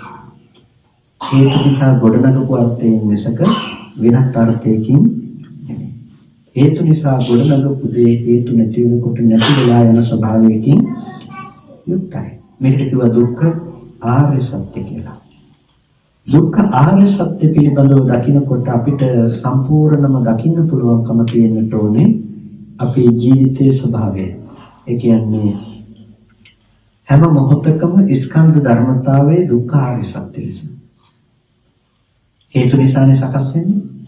එහෙනම් මේ හේතු නිසා සකස් වෙන හැමදේම දුක්ඛ ආර්ය සත්‍යයෙන් යුක්තයි. කොටින්ම කියනවා නම් රහතන් වහන්සේ කියන තැන සත්‍යමකේ තුල විග්‍රහ කරනවා එතන දුක්ඛ ආර්ය සත්‍ය පවත්මක් කියන්නේ. එතකොට දුක නොපවතින්න පුළුවන් මානසික දුක අපි උපදව ගන්න දුක නෑ. ඒ දුක නිරුද්ධ කරලා. හැබැයි හේතු නිසා ගොඩනගෙන ස්කන්ධ ටිකේ පැවැත්ම සිද්ධ වෙනවා. එතකන් දුක්ඛ සත්‍ය ගැන කතා කරන්නේ වෙනවා. එතකොට දැන් දුක්ඛ සත්‍ය ගැන යම් කෙනෙක් අවබෝධ කරනවා නම් ඒ කෙනාට නැති වෙලා තියෙන දෙයක්. මොකක්ද නැති වෙලා තියෙන්නේ? සමුදය නැති වෙලා. හේතු ටික නැති වෙලා. අපි උත්සාහවත් වෙන්නේ හේතුව නැති කරන්න ගොඩක් වෙලාවට. තණ්හාව නැතුව ජීවත් වෙන්නේ කොහොමද කියලා තමයි අපි උත්සාහවත් වෙන්නේ. නමුත් මේ ශාසනයේ තණ්හාව නැති කරන්න මඟ පෙන්වන දෙයක්ම නෙමෙයි. ඊට එහාට මඟ පෙන්වන්නේ. තණ්හාව කියනකොටත් අපි ටිකක් වැරදිවට අල්ලගන්න තැනක් තියෙනවා. ඒ තමයි දුක්ඛ සමුදය කියනකොට අපි හිතන්නේ තෘෂ්ණාව කියලා. ඒ කියන්නේ තෘෂ්ණාව කියලා කියන්නේ තණ්හාව, ලෝභය කියලා කියන්නේ. ලෝභය තමයි සමුදය කියලා අපි හිතන්නේ. නෑ ඒක නෙමෙයි. ඒක අකුසල මූලයක් විතරයි. සමුදය ආර්ය සත්‍ය කියන තැනට කුසලයක් අයිති වෙනවා. ඒ කුසලයක් අයිති වෙනවා කියලා කියන්නේ ඒකට කියන්නේ ආයුහනාර්ථය කියලා. ඒකටත් අර දුක්ඛ ලක්ෂණ දුක්ඛ අර්ථ ටික කතා කරනවා වගේම අර්ථයක් තියෙනවා. ඒ තමයි ආයුහනට්ඨෝ කියලා රැස් කරගන්න කම. නැවත නැවත රැස් කරගන්න කම. වටාපත රැස් කරගන්න කම. මොකටද ඇයිති? සමුදේට. වටාපත රැස් කරගත්තා. ඒ රැස් කරගත්තේ ආපහු වටාපත හදාගන්න පුළුවන්. ඊළඟ දවසේ හැට ගැටෙනකොටම ඔබ දන්නවා මේක වටාපතක් කියලා. හරියට ඔබ මීට කලින් මාව දැකලා නැත්නම් දැන් ඊළඟ දවසේ දකින්නකොටම දන්නවා මේ බණ කියපුවාමදුරු කියලා. එතකොට ඒ වෙලාවේ දකින්න රූපය ඇවිල්ලා බණ කියපුවාමදුරු කියන කතාව කිව්වේ නැහැ. එහෙනම් බණ කියපුවාමදුරු කියන කම ගෙනල්ලා දුන්නේ මොකෙන්ද? ඔබ රැස් කරගත්ත කමෙන්. එතකොට මේ රැස් කරගත්ත දේ එළියේ තියෙන දෙයමයි කියලා හිතන මෝඩකමට කියනවා සමුදය කියලා. ඔය සමුදය කියන එක හැම මොහොතකම හැම වෙලාවකදීම අද අපේ ජීවිතේ යෙදෙනවා. ඒ කියන්නේ මේ ඇති බවට හම්බෙන හැම තැනකම අපිට ඔය සමුදය කියන එක යෙදෙනවා. ඇයි අපි හැමදේම රැස් කරගන්න ස්වභාවයකින් යුක්තයි. එක පැත්තකින් තමන්ට රැස් වෙනවා. එක පැත්තකින් තමන්ට අනුව රැස් කරගන්නවා. ඒක බොහෝ සියුම් තැනක් කතා කරන්නේ. එක පැත්තකින් තමන්ට රැස් වෙනවා, තව පැත්තකින් තමන් අනුව රැස් කරගන්නවා. ඒ කියන්නේ එක පැත්තකින් තමන්ට රැස් වෙනවා කියලා කිව්වේ අපි හැම මොහොතකම අර මුලින්ම කතා කරා වගේ එළියේ රූපේ තියෙනවා නම් රූපෙ විදිහට මම මේ පැත්තේ ඉන්නවා. ශබ්දය අහනවා නම් ශබ්දය අහන මම මේ පැත්තේ ඉන්නවා. ඒ හැම මොහොතකම තමන්ව මේ පැත්තෙන් නිෂ්පාදනය කරනවා. තමන්ට රැස් කරගෙන ඉන්නවා. ඒ විතරක් නෙමෙයි ඒ වස්තුවක් රැස් කරගන්නවා. ඉන්න මට පුළුවන් එළියේ වටාපත දකින්න, ඉන්න මට පුළුවන් එළියේ මේසෙ දකින්න. එතකොට දැන් ඒ අනුව අපි නිමිති අනුනිමිති රැස් කරලා ලෝකයක් නිර්මාණය කරගෙන තියෙනවා. දැන් අපිට පුළුවන් කැමැති අකමැති බව මේ තුල ගොඩනගන්නට. කැමැති අකමැති බව ගොඩනගන්නට පුළුවන්කම තියෙනවා. මේකෙන් සැප වේදනාව කියන දේවල් වෙන් කරන්නට, දුක් වේදනාව කියන දේවල් වෙන් කරන්නට, සැප වේදනාව කියන දේ තියාගෙන දුක් වේදනාව කියන ටික අයින් කරන්නට අද දවසේදී අපි උත්සාහවත් වෙනවා. නැතිනම් අද ජීවත් වෙන තැනට එනකන් අපේ මෝඩකම මොහුකුරා යනවා. පටන් ගත්තේ කොතනින්ද? තමන්ට රැස් කරගන්නවා කියන තැන. ඉස්සෙල්ලා තමන්ට රැස් කරගත්තා. ඊට පස්සේ බාහිර තියෙන දේ තියනවා කියලා ආයෙ රැස් කරගත්තා. ඊට පස්සේ ඒ දේ වටිනවා කියලා වටිනාකමකින් යුක්තව නැවත නැවතත් ඒ දෙයට නැඹුරු වෙනකම අපේ ජීවිතේ ගොඩනගා ගන්නවා.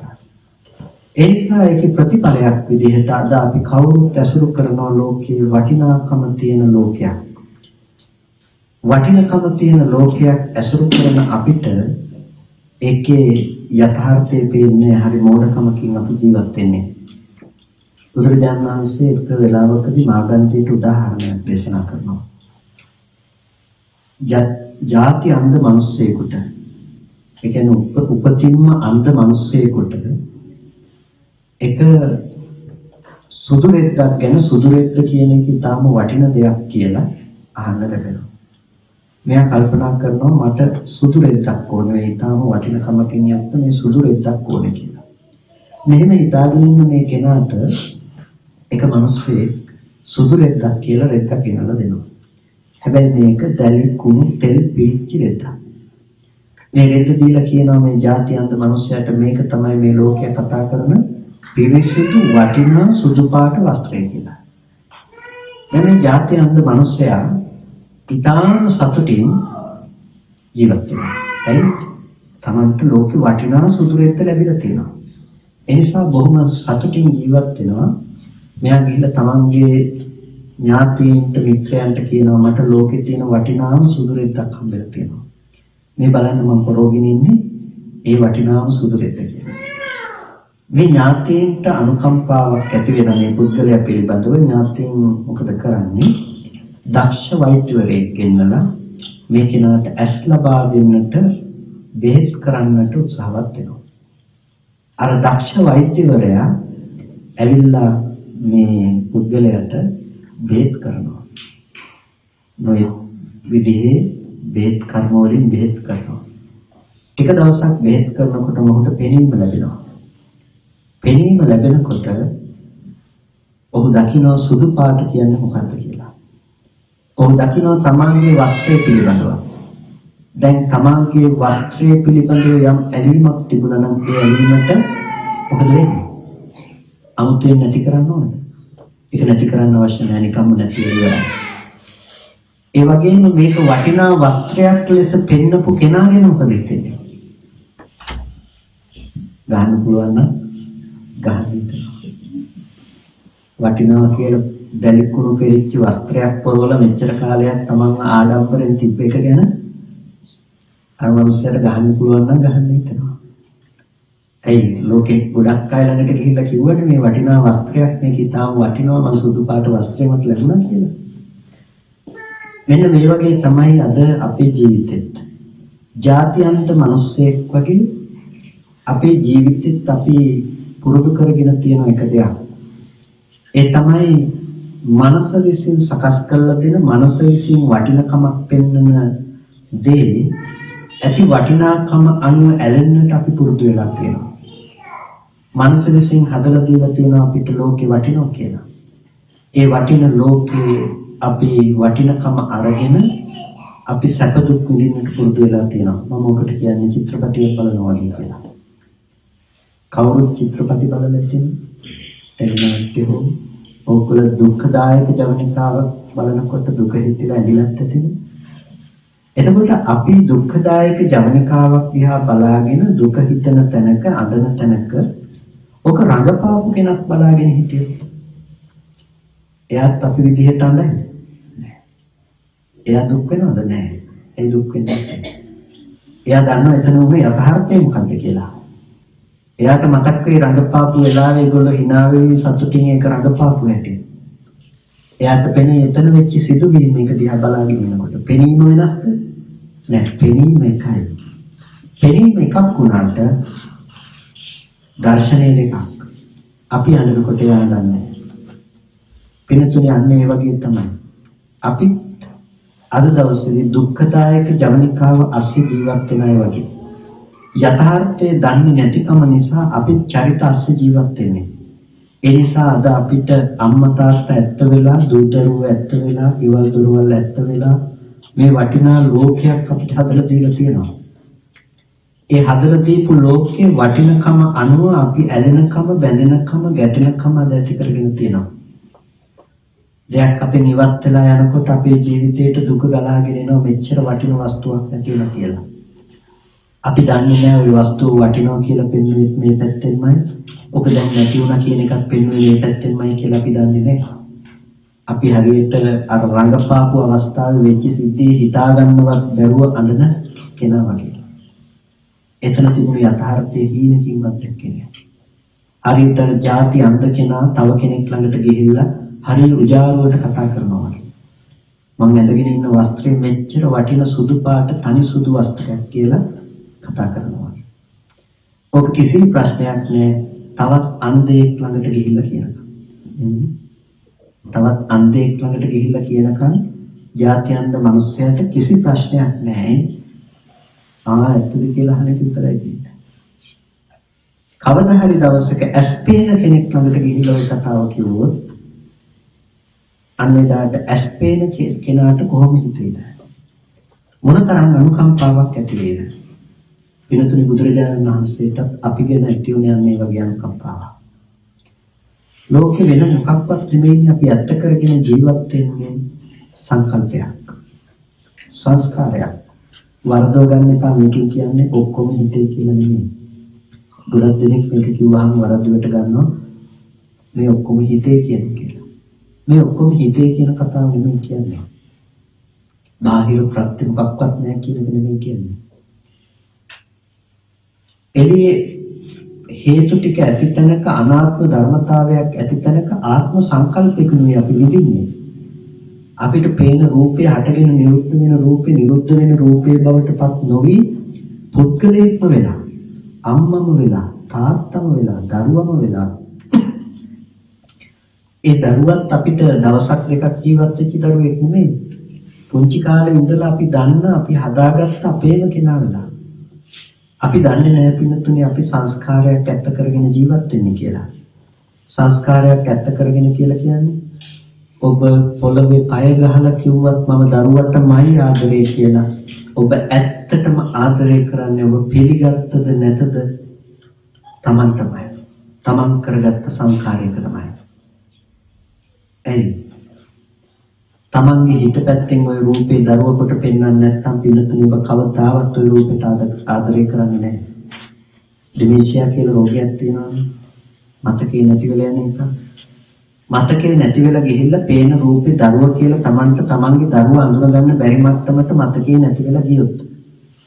තවදුරටත් ඔබ ආදරය කරයිද ওই රූපෙට? තවදුරටත් ආදරය කරන්නේ. ওই රූපේ නැති වුණොත් ඔබ අඬයිද දරුව නැති වුණා කියලා? ඔබ අඬන්න ලෑස්ති නෑ. පිළිතුරේ දරුකම වෙනස් වෙලාද? දරුකම වෙනස් වෙලා නෑ. වෙනස් වුණේ කොහෙද? සංකල්ප වෙනස් වුණා. එහෙනම් අපි දරුවට ආදරය කියලා කිව්වේ රූපයට ආදරය කියන කමද? ඒ රූපේ දරුවකට පෙන්වන සංකල්පයට ආදරය කියන කමද? අපි සංකල්පයට ආදරය කරේ. ලෝකේ හැමදාම අපි ආදරය කළේ උදේට. අපි අන්ධයෝ ගොඩක් එකට ඉන්නකොට ප්‍රශ්නයක් තිබුණේ නෑ සුදුරෙද්ද ගැන. ඒ වගේ එකම අවිද්‍යාවෙන් යුක්ත ලෝකයකට කිසිම ගැටලුවක් නැහැ. දැන් මේ ටික ඔක්කොම එකට ගැලපිලා යනවා. ඇත්තද කියන සූත්‍රය තියෙනවා. පිළිතුරේ මේක යථාර්ථයේ ඊට වඩා අහසට පොළොව වගේ දෙයක්. ඒ තමයි අපි කවදාවත් මනෝවිඤ්ඤාණය කියන මේ ටැංකිය ඇතුලේ එක දශමයක්වත් එළියට ගිහිල්ලා නැතිකම. එක දශමයක්වත් එළියට ගිහිල්ලා නැහැ. අපි මේකෙන්ම හදලා දෙන දේ විඳලා තියෙනවා. යම් කිසි දවසක ඇත්තෙක් බවට අපිපත් වුණොත් ඇත්තෙක් බවට අපිපත් වුණොත් අර මිනිස්සයාට ගහන්න හිතුණනේ අපිට. එතකොට මේ සංකාරය ඇත්ත කරලා දීපු විඥානය එතන නැතිනම් මේ සංකාරය ඇත්ත කරලා දීපු හිතට මොනතරම් දෙයක් හිතේද කරන්නේ අපිට. අන්න ඒ නිසා තමයි සබ්බ සංකාරයේසු අට්ඨියති හරායති ජිගුච්ඡති කියන්නේ. මේ සංඛාරය ඇත්ත කරගත්තකම පිළිකුල් කරනවා, ලැජ්ජිත වෙනවා, ඒකෙන් පීඩාවටපත් වෙන ස්වභාවයක් තියෙනවා. එනි ලෝකේ ස්වභාවයට දකින්න පුළුවන්කම තියෙනවා. කවුරු සංස්කාරයක් ඇත්ත කරගෙන කරන සෙල්ලම දිහා බලන්න ඉන්න පුළුවන්කම තියෙනවා. එදාට අපිට අර චිත්‍රපටිය රඟපාපු කෙනා වගේ අපිට දුක් නොවි ඉන්න පුළුවන්කම තියෙනවා. එයි චිත්‍රපටියක් කියන එක රඟපාලා ඉවරයි. රූගත කරලා ඉවර වෙලා සංස්කරණය කරපු දෙයක් තමයි චිත්‍රපටය කියලා කියන්නේ. එනතුනේ අපි දකින්නේ රූගත කරලා ඉවර වෙලා සංස්කරණය කරගත්ත දෙයක් සංස්කරණය කරලා ඉවරයි ඒක. චිත්‍රපටයක් අපි දකින්නේ. ඇයි රූගත කරලා ඉවරයි කියලා කියන්නේ? ඒක කලින් සකස් කරලා ඉවරයි. වටාපත ඔබට කලින් සකස් කරලා ඉවරයි. මේ මොහොතේ පේන්නේ පාට ටික විතරයි. පෙනීම කාටත් සමානයි. සමාන තැනක ඔබ වටාපතක් විඳිනවා. රහතන් වහන්සේට පාට ටික වර්ණ සටහන තනින් ඉවර වෙලා තියෙනවා. ඔබ වටාපතක් විඳිනවා. එතකොට මොකද්ද වෙලා තියෙන්නේ? අර දුක්ඛදායක ජවනිකාවේ අපි අඳන තැනක රඟපාපු කෙනෙක් බලන් ඉන්නවා. එයා එතන යථාර්ථය දකිනවා. මොකද්ද රඟපාලා ඉවරයි. මේක අනිත්‍ය වෙලා ඉවරයි. පේන රූපේ නැති වෙලා ඉවරයි. ඒ වගේම අතීත වටාපත කියලා අපි යම් දෙයක් ගැන කල්පනා කරනවා නම් ඒකත් හටගෙන ඉතුරු නැතුව නැති වෙලා යන ධර්මයක්. ඒතන හටගෙන නිරුද්ධ වෙන ධර්මයක්. යදතිසම් පහිනන්තං යමක් අතීතයේ වූ ධර්මයක් තිබුණා නම් ඒක ප්‍රහීනමයි. අපත්තංච අනාගතං අනාගතේ තාම පැමිණෙලා නැහැ. පච්චුප්පන්නං චේ ධම්මේ වර්තමාන වූ ප්‍රත්‍යুৎපන්න වූ යම් ධර්මයක් තියෙනවා නම් තත්ත්‍ත විපස්සති. ඒ තැන යා දකින්න යථාර්ථය. කොහොමද හේතු ටික නිසා හටගත්ත ධර්මයේ හේතු නැති වෙනකොට නැතිලා යනවා කියලා. එන්නතුනේ හේතු නිසා හටගත්ත ධර්මය හේතු නැති වෙනකොට නැති වෙලා යනවා කියලා යම් කිසි කෙනෙක් දකිනවා නම් එයාට අපව ඇති බවට ගන්න දෙයක් කවදාවත් ලෝකෙ තුල හම්බෙන්නේ ලෝකෙ තුල හම්බ වෙන්නේ නැහැ. ඇති බවට ගන්න පුද්ගල බවක් ලෝකෙ තුල හම්බ වෙන්නේ නැහැ. එයා දකිනවා රංගපාලා ඉවරයි කියලා, සංස්කරණය කළා ඉවරයි කියලා. එයා රංගපාපු වෙලාවේ වුණ සිදුවීම් ටික දකිනවා වගේ එයා දකිනවා මේ පේන දේ බොරුවක් කියලා. පේන දේ බොරුවක් කියලා දකින තැන ඒක න කවදාවත් අඩන්න යන්නේ නැහැ. පිටුතුනේ අපේ ජීවිතයේ තව දවසේදී සිදු කරගත යුතු දේ අන්න ඒකයි. ඒ නිසා අපිට බුදුරජාණන් වහන්සේ උත්සාහවත් වුණේ රෙද්ද සුදු පාටයි කියලා දෙන්න නෙමෙයි. බුදුරජාණන් වහන්සේ අපිට කළේ එක දෙයක්. මොකක්ද? අස්පාදන්න උත්සාහවත් වුණා. රෙද්ද සුදු පාටයි කියන එක කතන්දරයක් විතරයිනේ ඇස් නොපෙනෙන තාක්. ඒ නිසා අපිට කර එක දේ තමයි අපිට ඇස් දෙක පෑදුවා. එතකොට රෙද්ද සුදු පාටයි කියන එක අපිම තේරුම් ගත්තා. එහෙනම් අපිට අද දවසේදී දුක නම් ප්‍රශ්නය හොඳට බලන්න අපිට දුක ඇවිල්ලා තියෙන හේතුඵල ධර්මයක් නිසාද සත්පුද්ගල සංඥාවක් නිසාද කියලා. අපිට දුක ඇවිල්ලා තියෙන සත්පුද්ගල සංඥාවක් නිසා. පිළිතුරේ අපි උපදින්නේ හේතුඵල ධර්මයක් නිසාද සත්පුද්ගල සංඥාවක් නිසාද? සත්පුද්ගල සංඥාවක් නිසා. අපි උපදින්නේ තණ්හාව නිසා. අපි තණ්හාව නිසා කියලා කියන්නේ අර රැස් කරගන්න කම නිසා. කොටින්ම කියනවා නම් අපි අපාය යන්නේ තණ්හාව නිසා. කැමති නෙමෙයි අපාය යන්න. අපාය යන්න කැමති නෑ. ඒ දුකට අකමැති. දුකට අකමැති වුණාට දුක විඳින තමන් කරගත්ත ස්කන්ධ ටිකට ඒකට කැමති. ඒක පවත්වන්න ඕනේ. ඉතින් එතනම උපදිනවා. ආයෙත් ඒ ස්කන්ධ ටිකට කැමති. ගින්නට අකමැති වෙන්න පුළුවන්. අකමැත්ත පේන රූපෙට, හැබැයි රූපෙට අකමැත්ත හදලා දෙන තමන්ට එයාට කැමති. ඒ ස්කන්ධ ටිකට කැමති තාක් එතනම උපදිනවා. ඒකයි යායන් සංහා පෝනෝ භවිකා නන්දි රාග සහගතා తත්‍ර తත්‍රාභිනන්දනි. පුනර්භවය ඇති කරන හැම තැනම ඇලෙනවා. తත්‍ර తත්‍රාභිනන්දනි. ඒ තැන සතුට වෙනවා.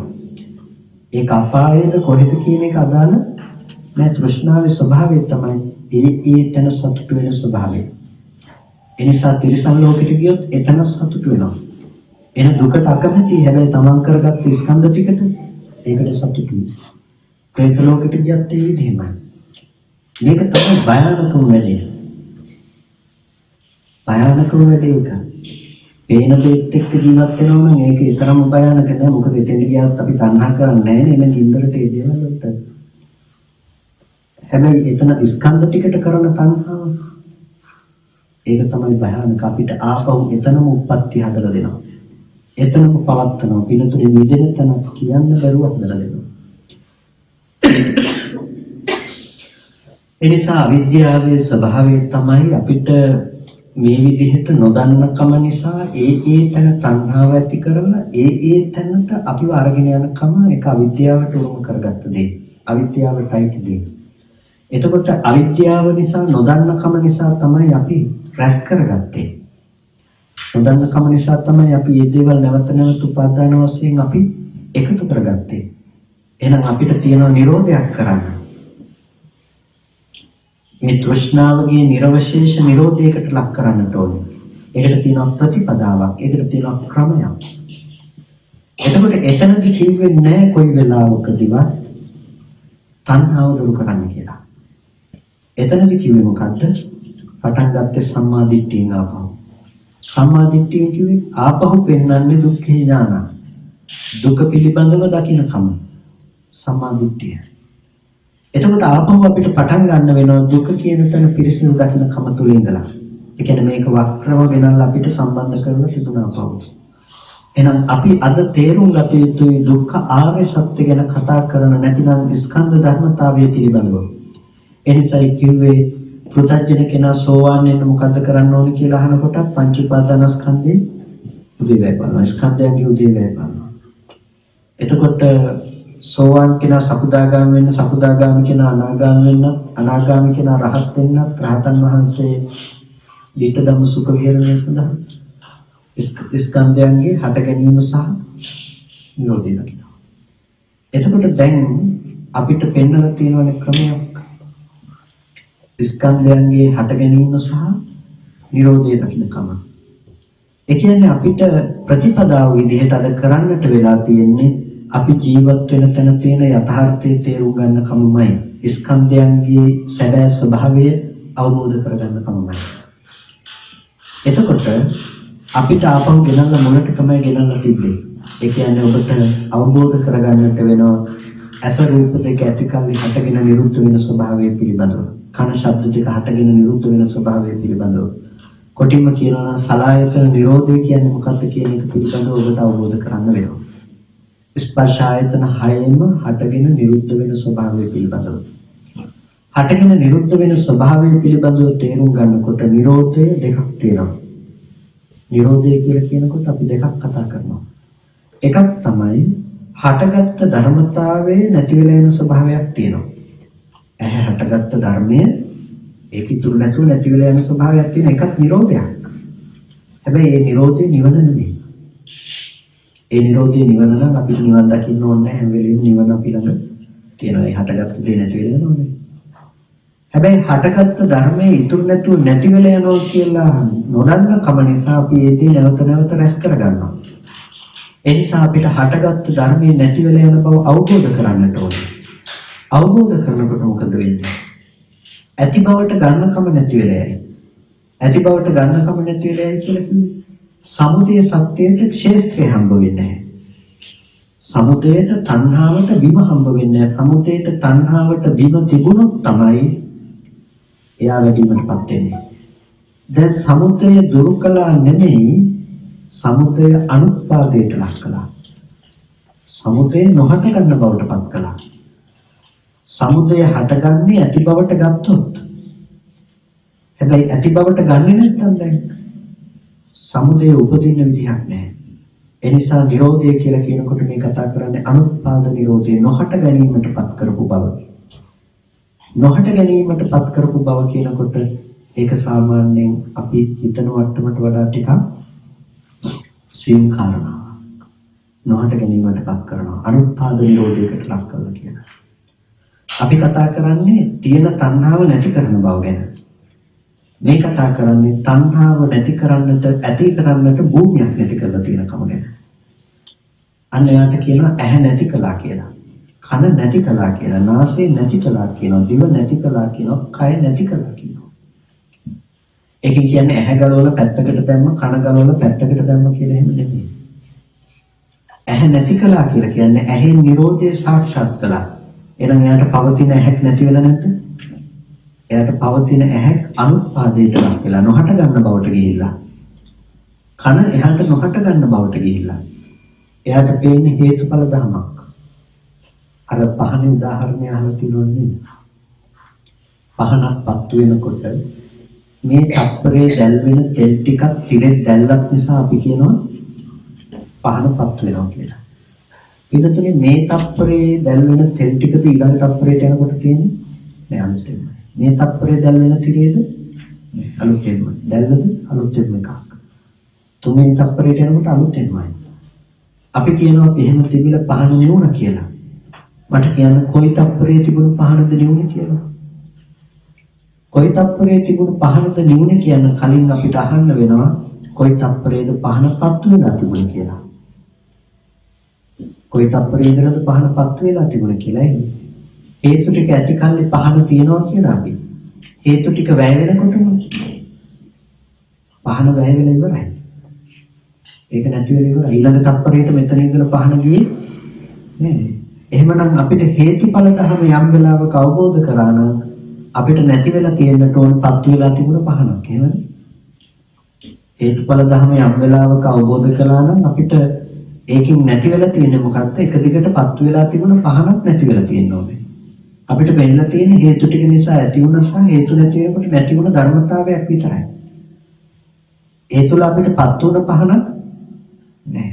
පත්තු වුණ පහන අනුත්පාදයට ගිහිල්ලා කියනවා අපි. නොහට ගන්න බවට ගිහිල්ලා හේතුඵල ධර්මයක් විතරයි අපි දැකලා තියෙන්නේ. එනතුනේ අන්න ඒ වගේම තමයි. ඇහැට පේනවා නම් වටාපත ඔබට ඇහි නිරෝධය සහ රූපේ නිරෝධය සාක්ෂාත් කළොත් යම් මොහොතක ඔබට කවදාවත් ආයෙ වටාපත දකින්න බෑමයි. වටාපත දකින්න ඇහැකුත් ඔබට නෑමයි. ඇයි? ඔබ දකිනවා මේ මොහොතේ යම් ඇහැක් තිබුණා නම් යම් වර්ණ සටහනක් තිබුණා නම් ඒක ඉතුරු නැතුව නැති වුණා කියලා. ඒක කලින් තිබිලා එන්න පුළුවන් කමක් නැහැ. දැන් නැති වෙච්ච එක අනාගතයට එන්නත් බෑ කියලා ඔබ දන්නවා. දන්න නිසා ඔබට වටාපත කියන ඔබේ දැක්ම පතිත කරන්න එළිය රූපයක් හම්බෙනවද? එළිය රූපයක් හම්බෙන්නේ නැහැ. ඇහැ රූප දෙක දුරුයි. ඔබ දකිනවා වටාපත කියලා යම් දෙයක් දැනගත්තම දැනගත්ත දේ එතන මිතුරු නැතුව නිරුද්ධයි කියලා. ලෝකේ සාමාන්‍ය ව්‍යවහාරය, ඒ කියන්නේ ලෝකයේ පනවගත්ත ව්‍යවහාරය ඉක්මවන්නේ නැහැ.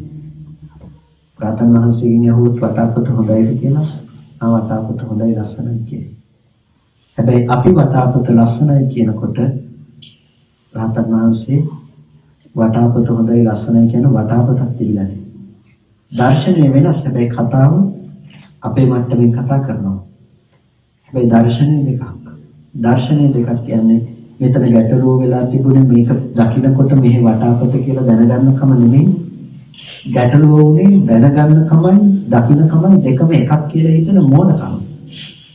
ඒ නිසා දැන් දුරු කලේ මෝඩකම මිසක මේක හෝ දැනගන්නකම නෙමෙයි දුරු කරපුවේ.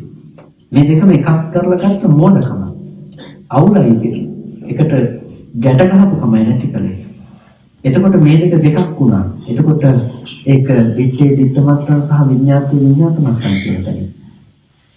එහෙම නැතුව අපිට කවදාවත් පේන රූපේ තියෙනකොට ඒ පේන රූපෙට තියෙන තණ්හාව විතරක් දුරු කරලා හිතනවාද අපිට උපාදාන නොකර ඉන්න පුළුවන් කියලා. කවදාවත් උපාදාන නොකර ඉන්න බෑ. ඇයි? අපිට පුළුවන් පේන රූපෙට තණ්හා නොකර ඉන්න.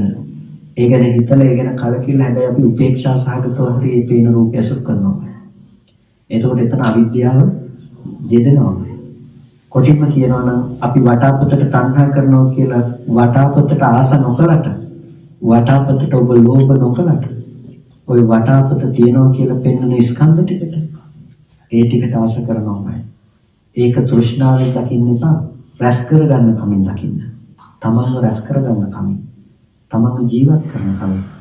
එතකොට ඔබට ඔය හැම අරමුණක්ම විඳින මාව මේ පැත්තේ හදලා තියලා තියෙන්නේ. ඒ මාව හැදුවා කියලා කියන්නේ ඔබට සසර නිකම්ම තියනවා කියන එක. ඔබට ඒ ගන්න හැම අරමුණකම සසර ගෙනල්ලා දෙන්න පුළුවන් හේතු ටික තියෙනවා. ඕක ලෝභ දේශ මොහද, අලෝභ දේශ මොහද ඔබට ඒ අනුව ගෙනල්ලා දෙන්න පුළුවන්කම තියෙනවා. හේතු ටික බලවත් වෙන්නේ මොන විදිහකටද ඒ විදිහට ගෙනියන්න පුළුවන්. ඒ නිසා ඔබේ ජීවිතයේ අද වැඩිපුර තියෙන ලෝභ දේශ මොහද, අලෝභ දේශ මොහද ඔබට තීරණය කරන්න පුළුවන් ගතිය මොකක්ද කියලා. වැඩිපුරම හේතු ටික තියෙන්නේ මොන පැත්තටද කියලා. ඒ නිසා තමයි අකුසලය කියන එක දුරු කරන්න කියලා කුසලයේ දුරු කරන්න කියන්නේ නැත්තේ. ඒ කියන්නේ පින කියන එක කරන්න එපා කියලා දේශනා කරන්නේ නැහැ නේද? පින කියන එක අප්‍රමාදීව කරන්න කියලා දේශනා කරන්නේ. හේතුව තමයි පව් නොකර ඉන්න පුළුවන් මේ අපිට. හැබැයි පිනුත් නොකර ඉන්න පුළුවන් අපිට. බෑ. අද දවසේදී බෑ. ඇයි බැරි? ලෝකෝත්තර ඥාන දර්ශනයක් නැහැ. රැස් කරගන්න කමින් යුක්තයි. එහෙනම් අපිට පව් නොකර ඉන්න තැනට ගන්න පුළුවන් මේ පින් නොකර ඉන්නවා කියන තැනට ගන්න බෑ. පින් නොකර ඉන්න හදනවා නම් රූපේ තියෙනකොට දෘෂ්ටිය වැරදුණු බව නිසාම උන්ට ඒකම අකුසලයක් කියලා දීලා තියෙන්නේ. එතන නැති කරන්න බෑ. හැබැයි ප්‍රතිඵලය තුල පින්පව් දෙකම කරන්න තියෙන හේතුව නැතිලා තියෙනවා. හේතුව ඒක උනාට කියලා ඵලය ඒකෙදි දකින්න බෑ. ඒ කියන්නේ ඵලයේ ලක්ෂණේ මාර්ගයේ තියෙන්න බෑ. එන මාර්ගයේ ඵලය වෙනස් වෙන්නේ නැහැ නේ. මේක එකක් කරන්නේ. දැන් අපි නගරයට යනකොට ලන්ඩන් සිටි එකට යන්න ගියොත් එහෙම මෙතන ඉඳලා යන ලන්ඩන් සිටි එකේ තියෙන දේවල් පාරේ තියෙන්න බෑ. එහෙම වුණොත් සිටි එකයි පාරයි දෙකම එකක් වෙන්නේ නැහැ. ඒ නිසා ඵලයේ ලක්ෂණේ මාර්ගයේ තියෙන්න බෑ. පින්පව් දෙකම දුරු වුණා කියන කම මාර්ගයටයි තියෙන්නේ. ඒ නිසා වර්ධව ගන්න එපා. පින්පව් දෙකම දුරු කළ යුත්තක් කියලා දකින්න එපා. අපිට ඒ නිසා අද පින් නොකර ඉන්නවක සහ පව් නොකර ඉන්නවා කියලා කතා කරනවානේ. මේ පින් සසර දික් කරනවා, පව් සසර දික් කරනවා කියලා. නෑ, මේක සසර දික් කළත් අපිට පින් කරන්න වෙනවම තමයි. ඒ නිසා තමයි අධීර කීපයකට පෙන්නේ. සබ්බ පාපස් අකරණ, පව් කරන්න එපා කිව්වා. කුසලස්ස උපසම්පදා කිව්වා, කුසල් කරන්න කියලා. කුසල් කිව්වේ මෙතනදී ලෞකික සහ ලෝකෝත්තර මේ හැම පැත්තකටම තමයි කුසල් කියලා කියන්නේ. සචිත්ත පරියෝදපන, මෙතනදී තමන්ගේ හිත දමනය කරගන්න. හිත දමනය කරගන්නවා කියන එක අපිට ලෝකෝත්තර පැත්තට පෙන්නපු එකම දේ. හිත දමනය කරගන්න. මේ භූමියට අයිති නොවන විදිහට හිත දමනය කරගන්න කියන එක. එතකොට කුසලයේ කියන එකෙන් කතා කරේ මෙතන ලෞකික අර්ථයක්. කාමාවචර කුසල, රූපාවචර කුසල, අරූපාවචර කුසල කියලා කුසල තියෙනවනේ. එතකොට මේ කුසල කරන්න. හැබැයි හිත දමනය කරගන්න මේ හැමතැනකම අභිනන්දනය නොකරන විදිහට. අන්න ඒක නා දුකෙන් මිදේ. මේක තමයි බුදුරජාණන් වහන්සේලාගේ අනුශාසනය. ඒක කොහොමද කරන්නේ කියන එක පිළිබඳව අපිට තාම දීර්ඝ ලෙස කතා කරන්න පුළුවන් ඊට පස්සේ. එතකොට මෙන්න මේ විදිහට අපිට බුදුරජාණන් වහන්සේ මහා විශාල ලොකු ධර්මස්කන්ධයක් දේශනා කළා. මේ හැම දෙය තුළින්ම අපිට පෙන්වන්නේ අපේ ජීවිතයේ යථාර්ථයක් නැතිනම් අපේ ජීවිතයේ ඇත්තටම තියෙන පැතිකඩ දුක අදාදම නැති කරගන්න පුළුවන් ක්‍රමයක්. නිවන කියලා දේශනා කළේ එකපාරම මොකක් හරි තැනකට පස් වෙනවා වගේ දෙයක්, එකපාර තැනකට යනවා වගේ දෙයක් වෙන එකක් ගැන නෙමෙයි. නිවන දකින්නවා කියලා බුදුරජාණන් වහන්සේ දේශනා කළේ අපේ දිට්ඨිය වෙනස් වෙලා තියෙනකම. දර්ශනය වෙනස් වෙලා තියෙනවා. මිච්ඡා දිට්ඨිය දුර වෙන සම්මා දිට්ඨිය ඇති වෙලා තියෙනවා. එතකොට අපි වෙනදා රැවටුණු තැන ඊට පස්සේ රැවටෙන්නේ නැතුව ඉන්න පුළුවන් නේ. මෝඩකම ඉවත් වෙලා තියෙනවා. අවිද්‍යාව දුරු වෙලා තියෙනවා. ඒ නිසා ඒක කරන්න බැරි කමක් නැහැ. ඒක කරන්න පුළුවන්. වැරදි දැකීම දුරු කරගන්නවා කියන එක කරන්න පුළුවන් දෙයක්. එහෙනම් ඒ සඳහා කළ යුතු වෙන්නේ හරි දැකීම උපදවන කම. එතකොට හරි දැකීම තමයි අපි නැවත නැවත භාවිත කළ යුතු වෙන්නේ. ඒකෙන් අපිට නිවැරදි දැකීම කියන එක හරියට විනිශ්චය කරගන්නට සිද්ධ වෙනවා. ඒ නිසා මේ කතා කරපු කාරණා ටිකෙන් මම බලාපොරොත්තු වෙන්නේ නැහැ 100% සියලුම කාරණා ටික තේරුම් ගනි ඔක්කොම තේරුම් කියලා. මොකද මම දන්නවා මේ කියපු කාරණා ටික බොහොම ගැඹුරු කාරණා ටික. ඒ වගේම තව ගැඹුරට කතා කරන්න ගිහිල්ලා බොහොම අමාරුයි සරල මේ කාරණා ටික විස්තර කළේ. එතකොට මේ කාරණා ටික සරලෙන් විස්තර කරන්න හැදුවත් මේක තාම ගැඹුරුයි කියලා දන්නවා. හැබැයි අවශ්‍ය වෙන්නේ එකම දෙයක්. ඒ තමයි වෙනද දැනගත්තට වැඩිය එක පුංචි කාරණයක් හරි දැනගත්තා නම් ඒක ලොකු දෙයක්. මම කියන්නේ අදුම තරමේ මොකක්වත්ම තේරුම් නැත්නම් ඒකත් ලොකු දෙයක් කියලා. ඒ මොකක්වත්ම තේරුම් නැහැ කියන එකත් ලොකු දෙයක්. ඒ මෙච්චර දර්ශනයක් තියෙන එකේ අපි මොකක්වත්ම තේරුම් නැත්නම් ප්‍රශ්නයක් තියෙනවනේ බෞද්ධයෙක් වුණොත්. එහෙනම් අපිට දැනගත්ත කෙනාට වැඩිය අපි අප්‍රමාදී වෙන්න ඕනේ මේ කාරණාව මම දැනගන්නේ කොහොමද කියලා. ඒ නිසා මේ අපිට ලෝකේ සරල ක්‍රම හොයලා සරලව නිවන් දකින්නවා කියන එක කරන්න පුළුවන් කමක් නැහැ. එහෙම සරල ක්‍රම තියෙනවා නම් බුදුරජාණන් වහන්සේ ඔක්කොටම කලින් දේශනා කරනවා. ඒ නිසා අද ගොඩක් වෙලාවට අපේ සමාජය දකින්න තියෙන දේ තමයි බොහෝ දෙනෙක් සරලව නිවන් දකින්න පුළුවන් ක්‍රමවේද හොයනකම. ඒකට මම කියන්නේ ක්ෂණික නූඩල්ස් කනවා වගේ කියලා. ක්ෂණික ආහාර. ක්ෂණික ආහාර ඇඟට අගුණයි කියන්නේ බොහෝ දෙනෙක් දන්නේ නැහැ. ඒ නිසාම නිවන් දකින්න කියන එකත් ක්ෂණිකව කරගන්න බොහෝ දෙනෙක් උත්සාහවත් වෙනවා. ඒ නිසා ඔබ ඒ බඳු තත්ත්වයකට පත්වන්නට එපා. මොකද නිවන කියලා අපි අපිව රවටා ගැනීම නෙමෙයි අවශ්‍ය වෙන්නේ. මම නම් කියන්නේ කවුරුත් සෝවාන් වෙන්න හදන්න එපා කියලා. මම කියන්නේ ඔබ එක දෙයක් කරගන්න උත්සාහවත් වෙන්න. ඒ තමයි සක්කාය දිට්ඨිය දුරු කරගන්න උත්සාහවත් වෙන්න. ඒකට සෝවාන් කිව්වට කමක් නැහැ. හැබැයි දුරු විය යුතු කෙලෙසේ පැත්තෙන් හඳුන ගන්න. මට දුරු වෙන්න ඕනේ සක්කාය දිට්ඨිය. සක්කාය දිට්ඨිය දුරු වෙන්න ඕනේ තැනදී සක්කාය දිට්ඨිය තියෙද්දි මට සෝවාන් කියන පට්ටමක් ලැබිලා වැඩක් නැහැ. මොකද අපාය යන්නේ හේතු ටික එහෙම තිබිලාද මට. කවුරු සෝවාන් කිව්වත් වැඩක් නැහැ. ඒකත් එක පැත්තකින් අර අන්ධයෙකුට සුදු රෙද්ද පෙරවුවා වගේම තමයි.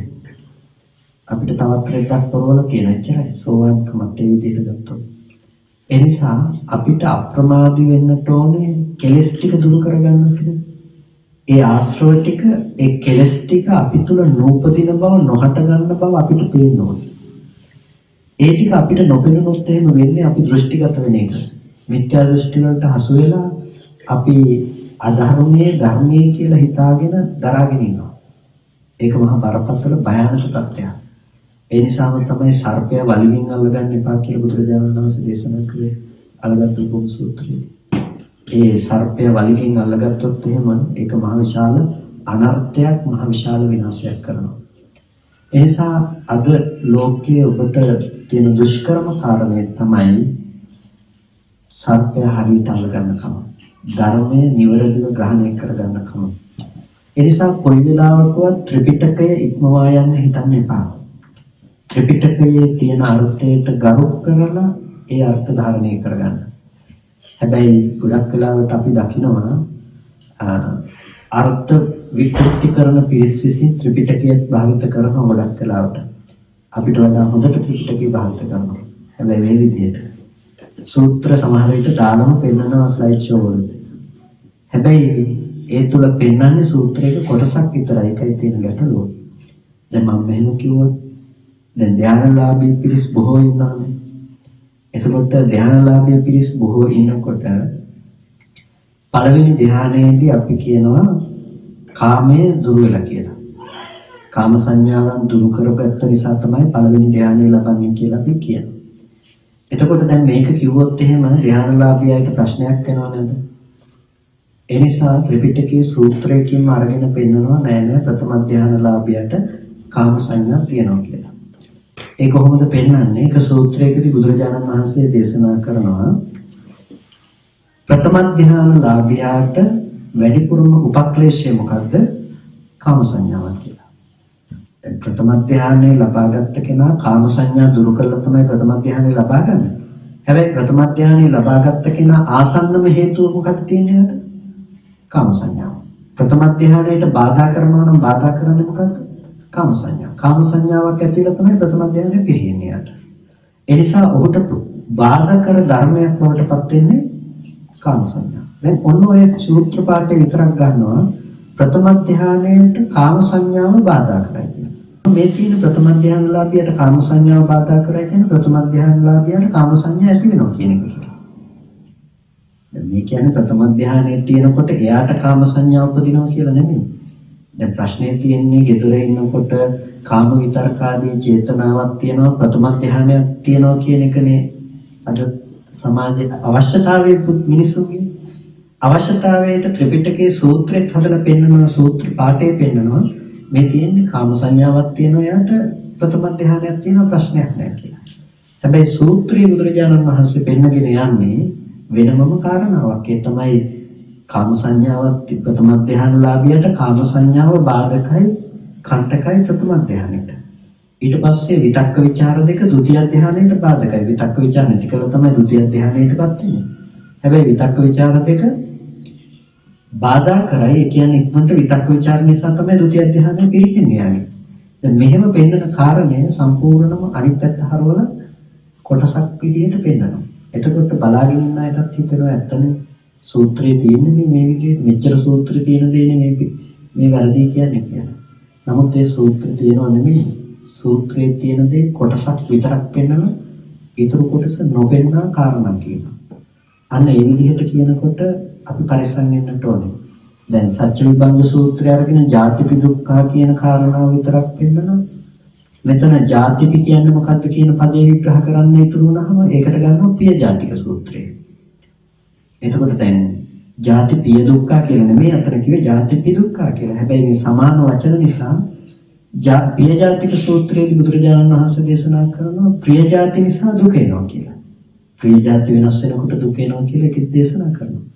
එතකොට ඒ සූත්‍ර ඛණ්ඩය අරගෙන මෙතනට දාලා කියනවා මේ ජාතිපි දුක්ඛ කියන්නේ මොකද්ද? උපදින එක දුකයි කියලා නෙමෙයි. ප්‍රිය ජාති නිසා දුක එනවා කියලා මේ දේශනා කළේ කියලා එතෙන්ට කියනවා. දැන් මෙන්න මේ විදිහට සූත්‍ර තමයි බලනකොට පෙන්නලා තියෙන්නේ. හැබැයි සූත්‍ර පෙන්නලා තියෙන්නේ තම කාරණේ මතු කර ගැනීම ධර්මාර්ථයේ මතු නොවන විදිහට තමයි සූත්‍ර පෙන්නලා තියෙන්නේ. ඒ නිසා සූත්‍ර පෙන්වලා කිව්වා ටිකක් පරිස්සම් වෙන්න වෙන කාලයක්. ඒ කියන්නේ ඒ සූත්‍රයේ තවදුරටත් ඉදිරියට විමසගෙන යනවා නම් ඒ සූත්‍රයේදීම කරුණු පැහැදිලි කරනවා. දැන් සත්‍ය විභංග සූත්‍රයේදීම ජාතිපි දුක්ඛා කියන එක විග්‍රහ කරලා දෙනවා. යාතේ සම්තේසං සත්තානම් තමිතම් සත්තනිකායේ ජාති සංජාති ඔක්කන්ති අබිනිබ්බති කියන.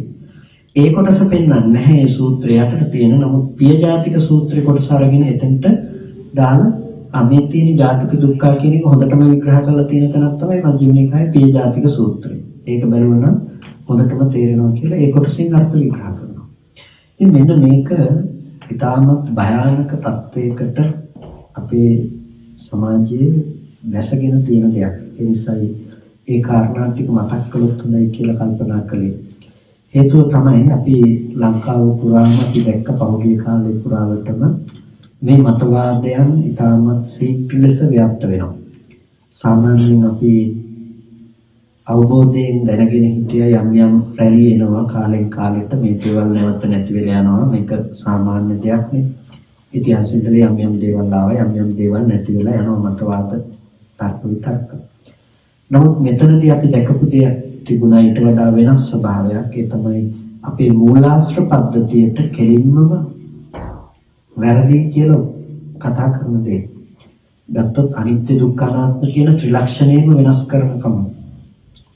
එතකොට අපේ අනිත්‍ය දුක්ඛ අනාත්ම කියන ත්‍රිලක්ෂණයම වෙනස් කියලා කතා කරලා ඒ අනුව පාළියේ වෙනස් කරන්නට කතා කරා. ඒ කියන්නේ දැන් අනිච්චනේ වචනේ තියෙන්නේ. කැමැතිසේ නොවීම කියන එක ගත්තොත් අනිච්ච වෙන්න බෑ මහ ප්‍රාණචයන වෙන්න බෑ. එහෙනම් දැන් තියෙන පාළියත් වැරදිලා එහෙනම් ඒක ආපහු හදන්න ඕනේ කියලා ඒ හදන තැනට සාකච්ඡා කරලා කතා පටන් ගත්තා. එතකොට අපිට තේරුණා මේ යන ක්‍රමය තරම් හොඳ වෙන්නේ නැහැ. මේ යන ක්‍රමයේ ගියොත් එහෙම මෙච්චර කාලයක් අනන්‍යතා සහිතව රැකගෙන ආපු ධර්මය අද සංශෝධනය කරන්න ගියොත් අර බයිබලයේ පැරණි ගිවිසුමට නව උදාව ගැහුවා වගේ මේක ත්‍රිපිටකයේ පෙර සංස්කරණය කිරීමක් වෙනවා. ඉතිහාසයේ ඉඳලා මේ දක්වාම සිදු නොවුණු දෙයක් ඒක. ඒ නිසා ඒ දේ වුණොත් මහා විශාල විනාශයක් වෙනවා. අන්න ඒ නිසා තමයි මේ කාරණා ටික ප්‍රධාන වශයෙන්ම කතා කරන්න සාකච්ඡා කරන්න පටන් ගත්තේ විභජ්‍යවාද වැඩසටහන් වලින්. මොකද මේ විනාශය තවදුරටත් සිදු වුණොත් ඒක බුද්ධ ශාසනයට එල්ල වෙන මහ විශාල ව්‍යසනයක් බවට පත් වෙනවා. ඉතින් තාම අංග සම්පූර්ණව නතර වෙලා නැහැ. තාම ඒදී ව්‍යාප්ත වෙමින් පවතින ක්‍රමයෙන් විවිධ මුහුණුවරකින් දැන් අලුතෙන් එංගලන්තයේ ඉඳලා ත්‍රිපිටකය අරගෙන ගියා කියලා ඔවුන් විසින් සංස්කරණය කරපු ඔවුන් විසින් පොත්වල ලියපු ත්‍රිපිටකයක් තනින් තන ලංකාවේ ප්‍රදර්ශනය කරගෙන යනවා. මෙන්න මේ වගේ විවිධ ක්‍රියාකාරකම් තියෙනවා. එතකොට ඒ නිසා මේ දේවල් ඇතැම් වෙලාවට ප්‍රතිබාහනය කරන්න. ඒ කියන්නේ මතයක් ඇති වෙනකොට ඒ මතය දුරු කරන්නට සමහර වෙලාවට ගිහි පැවිදි දෙපාර්ශ්වයේම දක්ෂ මදි වෙන බවකුත් අපිට දකින්න තිබුණා. ඒකට ප්‍රධාන හේතුව තමයි ත්‍රිපිටක ධර්මයේ පිළිබඳව ඇති අනවබෝධය සහ පරිශීලනය නොකළකම. සූත්‍රයක් තිබුණා කියලා සූත්‍රයක තියෙනවා කියලා ඕන දෙයක් ඕන කෙනෙකුට කියලා යන්න පුළුවන්කම තියෙනවා. හැබැයි මේ සූත්‍රයේ එහෙම දෙයක් තියෙනවද කියලා බලන්න තරම් අපේ ගිහි සමාජයේ ප්‍රබුද්ධක් නැහැ. ඇතැම් විට පැවිදි සමාජයේ ප්‍රබුද්ධක් නැහැ. ඒ නිසා ඒ මතයක් දුරු කරන්න අපේ සමාජයේ ගොඩාක් අසීරුතාවයක් අපි දැක්කා. ඒ නිසාම තමයි අපි ටිකක් අපේ ලොකු ස්වාමීන් වහන්සේ කලින් නායක මහමුදුර මතක් කළා වගේම නූතන තාක්ෂණයත් එක්ක අපි ටිකක් ඒකට පහසුවක් කරගන්නට බැලුවේ. ඒ කියන්නේ අයථා භාවිතයක් නොවන විදිහට තාක්ෂණය. ටැබ් එකකට අපි ත්‍රිපිටකය දැම්මත් ඒක කෙනෙකුට ප්‍රශ්නයක් වෙන්න පුළුවන්. අයථා භාවිතයක් සිද්ධ වෙයිද ටැබ් එකේ සඳහා යෙද වේද වෙන දෙයක් සඳහා යෙද වේද කියලා.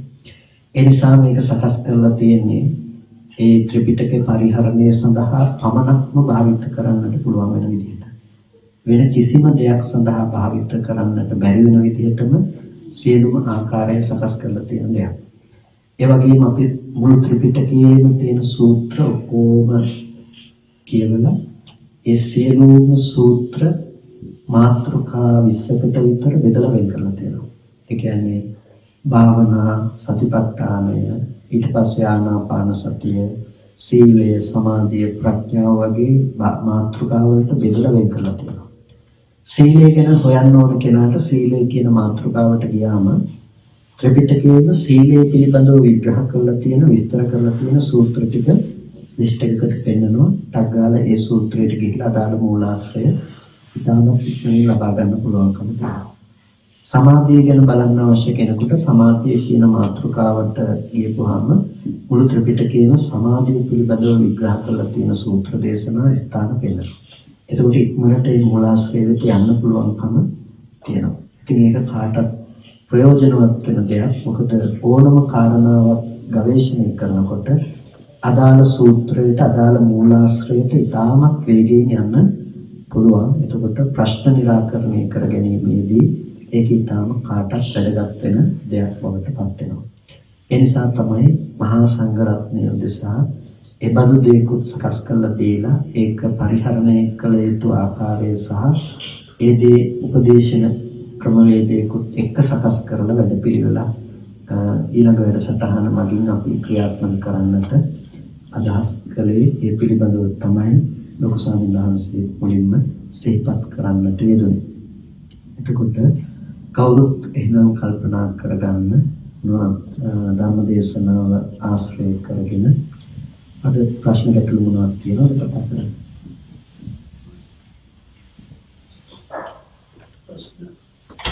පළවෙනි ප්‍රශ්නේ සරල ප්‍රශ්නයක් තියෙනවා.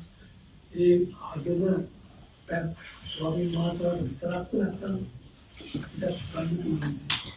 ස්වාමීන් දැනට අපිට පළවෙනිය දේර විදිහට අපි ස්වාමීන් වහන්සේලාට විතරක් පූජා කරනවා. නමුත් ඒකත් එක්කම අපි පටන් ගන්නවා ගිහියටත් ගන්න පුළුවන් ක්‍රමවේදයක් එක්ක හදන්න.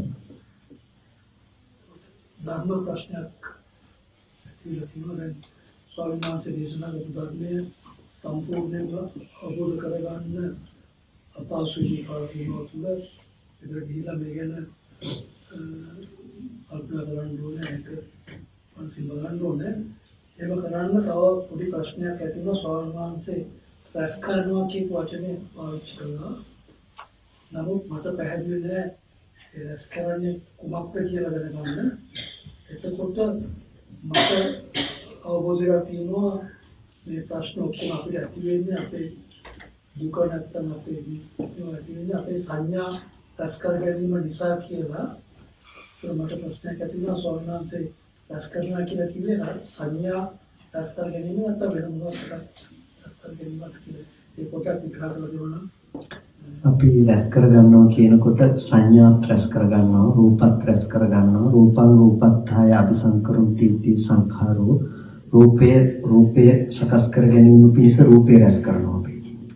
ඒ විදිහටම අපි වේදනාව, සංඥාව, සංස්කාරය, විඥානය කියන මේ සියල්ලගේම අත්දැකීම අපි රැස් කරගන්න ස්වභාවයකින් යුක්තයි. එතකොට රැස් කරගන්නවා කියන එක ආයෝහණය. ආයෝහණය කියලා කියන්නේ අපි එකතු කරනවා කියන අර්ථයෙන්. එතකොට සංස්කාරයේ ලක්ෂණය තමයි එකතු කරලා දෙන එක. සංස්කාරය කියන වචනය විශේෂයි මෙතනදී. සංස්කාරයේ කෘත්‍ය සහ අර්ථය ගොඩක් තියෙනවා. එතකොට සංස්කාරය කියන එකේ මෙතනදී රූපයක් රැස් කරනවා. රූපය කියන එක ස්වභාව වශයෙන් අපි වටපතරන් තියාගන්නවා වගේ භෞතික රූපය රැස් කරනවා කියන එක නෙමෙයි මේ කියන්නේ. රූපය කියන එකත් නිමිති වශයෙන් අපි රැස් කරනවා. වේදනාවත් අපි රැස් කරනවා. සංඥා වශයෙන් රැස් කරනවා. එතකොට අපි සංස්කාරයමත් රැස් කරනවා, විඥාන ස්වභාවයෙන් ගෙනලා දීපු ඵලයක් රැස් කරනවා. එතකොට සංඥාව කියන්නේ අපි හඳුනීම කියන මාත්‍රය විතරයි. එතකොට ඒකට වඩා වෙනස් වේදනා ගතිය කියන එක, වේදනා ස්වභාවය කියන එක අපි ඒකත් රැස් කරගන්නවා. එතකොට රූපය කියන එකත් අපි රැස් කරගන්නවා. හැබැයි රූපය කියන එක අපිට ගොඩක් වෙලාවට දාන්න පුළුවන්නේ වේදනා ස්වභාවයෙන් සහ සංඥා ස්වභාවයෙන්මයි අපි රූපය රැස් කරන්නේ කියන නාම ධර්මතා අතර සිද්ධියක් නේ. එතකොට සංස්කාරයෙන් සකස් කරන ස්වභාවයත් අපි නැවත රැස් කරනවා.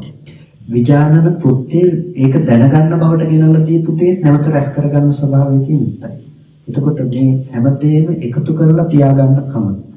අපිට රැස් කරගන්න කම නිසා තමයි නැවත ඒ දේ දැක්කා කියන බවට දැනගන්න පුළුවන්කම අපිට තියෙන්නේ. එතකොට ඒ අර්ථයෙන් තමයි රැස් කර ගන්නවා කියලා කිව්වේ.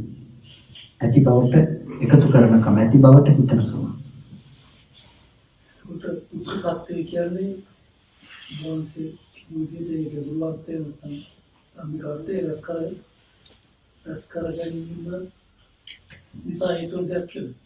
දුක්ඛ සත්‍ය කියන තරමේ කතා කළේ හේතු නිසා සකස් වෙන බව සහ හේතු නැති වෙනකොට නැති වෙන බව. ඒක රැස් කර ගැනීම කියන අර්ථය විතරක්ම නෙමෙයි, රැස් කර ගැනීමත් ඒ විදිහමයි. එතකොට ඇහැ රූප දෙක හේතු නිසා සකස් වෙන ධර්මයක්, හේතු නැති වෙනකොට නැති වෙලා යන දෙයක්. ඒක නේද සකස් කරගත්තද නැතද ඒක දුක්ඛ සත්‍යය. මොකද හේතුන්ගේ ඇති පීඩනාර්ථය දුක්ඛ සත්‍යයක් කියලා කියනවා. හේතුන්ගේ ඇති සංකතාර්ථය දුක්ඛ සත්‍යයක් කියලා අපි කතා කරනවා. එතකොට ඇහැ රූප දෙක හටගෙන නිරුද්ධ වෙන තැනක ඒක රැස් කරගත්තද නොගත්තද පොදුවේ කතා කරන්නේ අපි ඒක දුක්ඛ සත්‍යයක්. ඒ දුක්ඛ සත්‍ය හේතුන්ගේ ඇති පීඩන ලක්ෂණය නිසා. හේතුන්ගේ ඇති සංකත ලක්ෂණය නිසා කියලා. ඒක අපි භාවනා කරනකොට මෙහි කරන්න ඕනේ. හේතු නිසා සකස් වන බව සිහිපත් කරන කමම දුක්ඛ ආර්ය සත්‍ය පිරිසිදු දැකීම වෙනවා. උපාද වයත්තේන කියලා කියන්නේ උදේවැය අර්ථයෙන්මයි දුක්ඛ සත්‍ය අපි කතා කරන්නේ. අනිත්‍ය ලක්ෂණයෙන් දැන් අපි විදර්ශනාවට දැස ගන්නකොට අපිට අනිත්‍ය දුක්ඛ අනාත්ම ත්‍රිලක්ෂණයෙන් ප්‍රධාන වෙන්නේ. එතකොට දුක කියන දේ පිරිසිදු දකින්න අපිට හේතු වෙන ප්‍රධානම දේ තමයි මේ අනිත්‍ය ධර්මය කියන්නේ, අනිත්‍ය ස්වභාවය කියන්නේ. එතකොට හේතු නිසා සකස් වන උදේවැය අර්ථයෙන්මයි අපිට දුක්ඛ ලක්ෂණය තේරුම් ගන්න පුළුවන්කම හදලා තියෙන්නේ.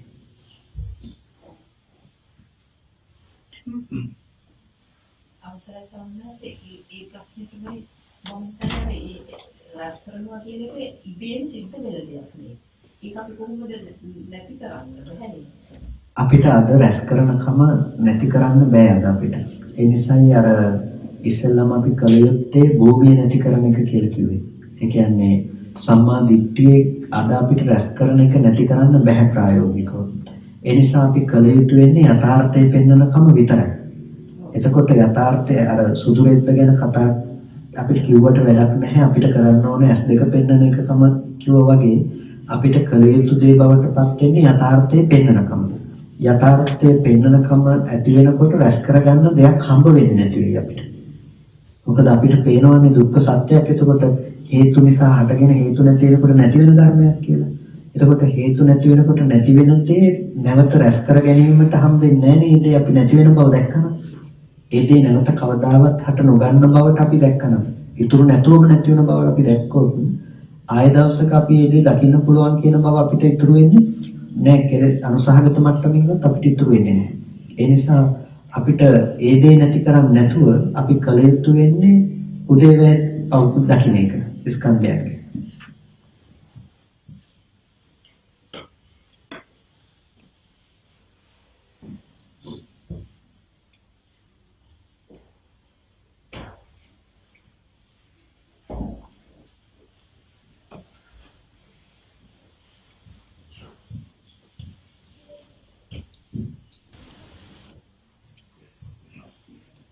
ප්‍රශ්නයක් තියෙනවද තමයි?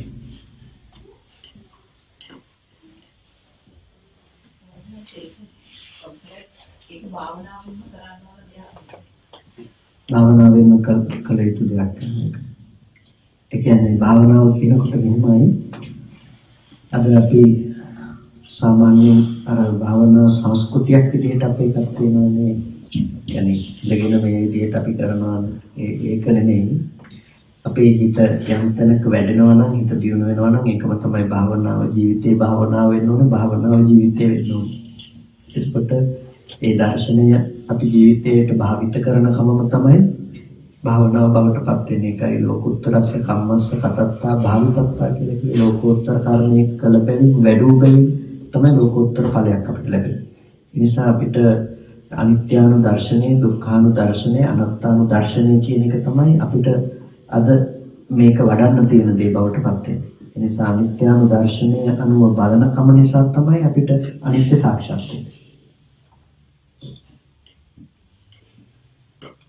ඒකෙදි අපිට ගොඩක් වෙලාවට දැන් අපි සම්මා දිට්ඨිය ගැන කතා කළේ. සම්මා දිට්ඨි සහ සංකප්ප ඔය දෙක අපිට උපකාර කරනවා ප්‍රධාන වශයෙන්ම මේ යථාර්ථයේ තේරුම් ගන්න එකට අපිට වායාම සති සමාධි කියන ටිකෙන් තමයි අපිට මේක ප්‍රායෝගික කරලා දෙන්නට අවශ්‍ය සියලුම දේ කරලා දෙන්නේ කෘත්‍ය විදිහට.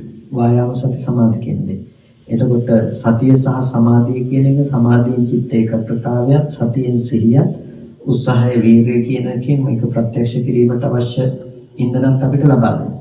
එතකොට අපිට අර කතා කරන සම්මා දිට්ඨිය ඇති කර ගැනීම පිණිස මේ ධර්මයන් උපකාර කරගත යුතුමයි. වායාම සති සමාධි කියන එකෙන් සති සමාධි කියන මේ කාරණාව ප්‍රධාන වශයෙන් අපිට උපකාර වෙනවා. එතකොට මේ දේවල් දුර්වල වෙන්නට නොදී අපි සති නිමිත්ත තුළ සිහිය පිහිටව ගැනීම සමාධිය නිමිත්ත ආශේවනය කිරීම කියන මේ ධර්මතාව ටික අපිට ප්‍රතිපදාවට ඍජුවම බලපාන දෙයක්. එතකොට ඒ විදිහට භාවිත කරන හිතට තමයි අර විදර්ශනා ඥානය උපකාර වෙන්නේ. කෙලෙස් සමුච්ඡේද ප්‍රහාණයකට ලක් කරන්න. සම්පූර්ණම ක්ලේශ ප්‍රහාණයකට ලක් කරන්න.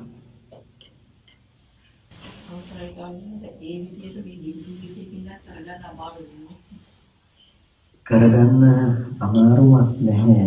කරගන්න පුළුවන්. නමුත් මම කියන්නේ නැහැ පැවිද්දෙකුට තරම්ම පහසුයි කියලා. නමුත් කරගන්න පුළුවන්.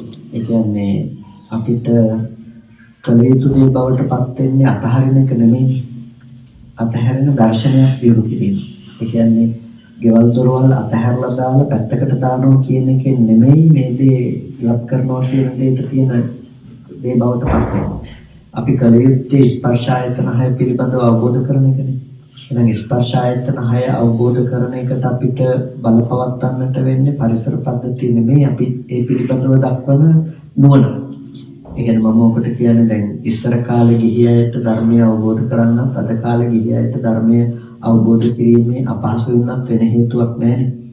දැන් කෙනෙක් කියයි එදා තිබුණු සමාජෙ නෙමෙයි අද තියෙන්නේ, එදා තිබුණු පරිසරෙ නෙමෙයි අද තියෙන්නේ කියලා. හැබැයි කාටවත් කියන්න බෑනේ එදා තිබුණ පුද්ගලයන්ට තිබුණේ ආයතන 6යි අද අපිට 7ක් ආයතන නැහැ. ආයතනයක් අපිට වැඩි වෙන්නේ නැහැ නේද කියලා. අද තියෙන්නේ ඇස කන නාසය දිව ශරීරයේ මනස එදා තිබුණේ ඒ ඇස කන නාසය දිව ශරීරයේ මනස. එහෙනම් එදා ඒ ටික ගැන අවබෝධ කරගෙන නිවන් දැක්කනම් අද මේ ටික ගැන අවබෝධ කරගෙන නිවන් දකින්නවා කියන එක කරන්න බැරි දෙයක් නෙවෙයි කරන්න පුළුවන්. අපි ගොඩක් වෙලාවට අර භෞතිකයට නැඹුරු වෙන කම නිසා තමයි අපිට ටිකක් අපහසු වෙන්නේ.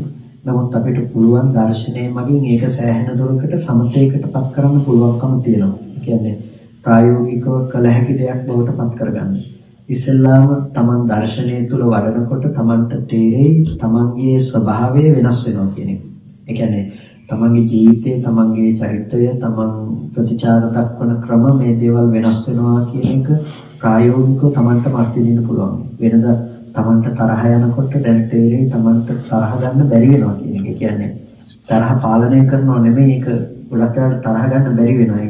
තමන්ට පේනකොට තමන්ගේ හිතත් එක්කම තරහ ගන්නවා කියන එක තමන්ට පෙන්නලා දෙනකොට ඒක කිසිම තේරුමක් නැති දෙයක් හැටියට තමන්ට පේනවා. ඒක නිර්ර්ථක දෙයක් හැටියට.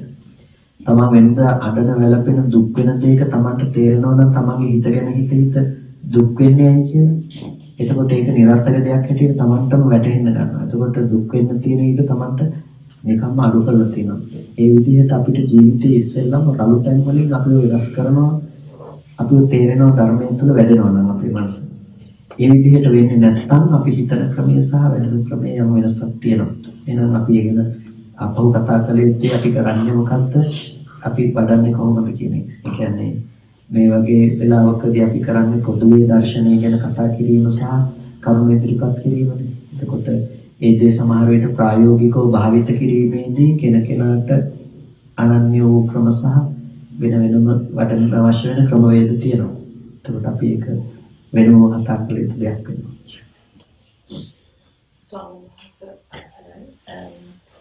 අපි කතා කරන්නේ හේතු වලින් හටගෙන හේතු නැති වෙනකොට ඉතුරු නැතුවම නිරුද්ධ වෙන ධර්මතාවයක් ගැන බුද්ධ දර්ශනය ඇතුලේ.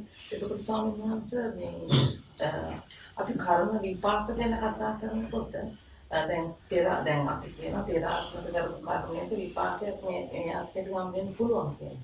ඉතින් ඒ විදිහේ නිරුද්ධ වෙන ධර්මතාවක් තුළ මේ ඒ විදිහේ කර්ම විපාකයක් ගැන කතා කරන එක ගැන අවබෝධය ඕනනම් විස්තර කරලා දෙන්න පුළුවන්. නිරුද්ධ වෙන ධර්මයක් ගැන කතා කරනකොට කර්ම විපාකය කියන එක කර්මය කතා කරනකොට කර්මයේ බෙදනවනේ ආකාර කීපයකට. එකක් තමයි ප්‍රතිසන්දි කර්ම කියනෝනේ. ඒකට ප්‍රතිසන්දි කර්ම වලට අපිට දැන් ඔබතුමීට ඊයේ දේවල් සිහිපත් වෙනවනේ. මානසිකාර ප්‍රත්‍යයෙන් හිතට අරමුණු කරන්න පුළුවන්කම තියෙනවා. වැස් කරගත්ත ඕනම දෙයක් අරමුණු කරන්න පුළුවන්කම තියෙනවා. ඒ විදිහටම දැන් කයේ හැකියාවනොත් හිත නිදහස් වුණාට පස්සේ ඕනතරම් සසර කරපු දෙයක් අරමුණු වීමේ හැකියාව තියෙන ප්‍රතිසන්දි කර්මයකට තමන්ව අරගෙන යනවා. ඒක ප්‍රතිසන්දි කර්මයකට. එතකොට අපිට තියෙනවා ප්‍රතිසන්දි ගත්ත තැනකදී ලැබෙන කර්ම විපාකයක් තියෙනවානේ. ඒ කියන්නේ අපි උදාහරණයක් කිව්වොත් එහෙම අර බුදුරජාණන් වහන්සේගේ ශිල්පතුල තුවාල වුණා කියමුකෝ අපි කර්ම විපාකයක් කියලා කියනවා. එතකොට ඒ කර්ම විපාක අපිට බලපාන්නේ ප්‍රතිසන්දි කර්ම විපාකයට නෙමෙයි. ඒ කර්ම විපාක කියන දේ කර්ම නියාමය අනුව සාමාන්‍යයෙන් සිද්ධ වෙන දේ තමයි එකක්. පළවෙනිම දේ අපිට සියලුම කර්මය අපිට නිර්වචනය කරන්න පුළුවන් මට්ටමක නුවණක් අපිට ඇත්තේ නැහැ. බුද්ධ ගෝචර ධර්මයක්.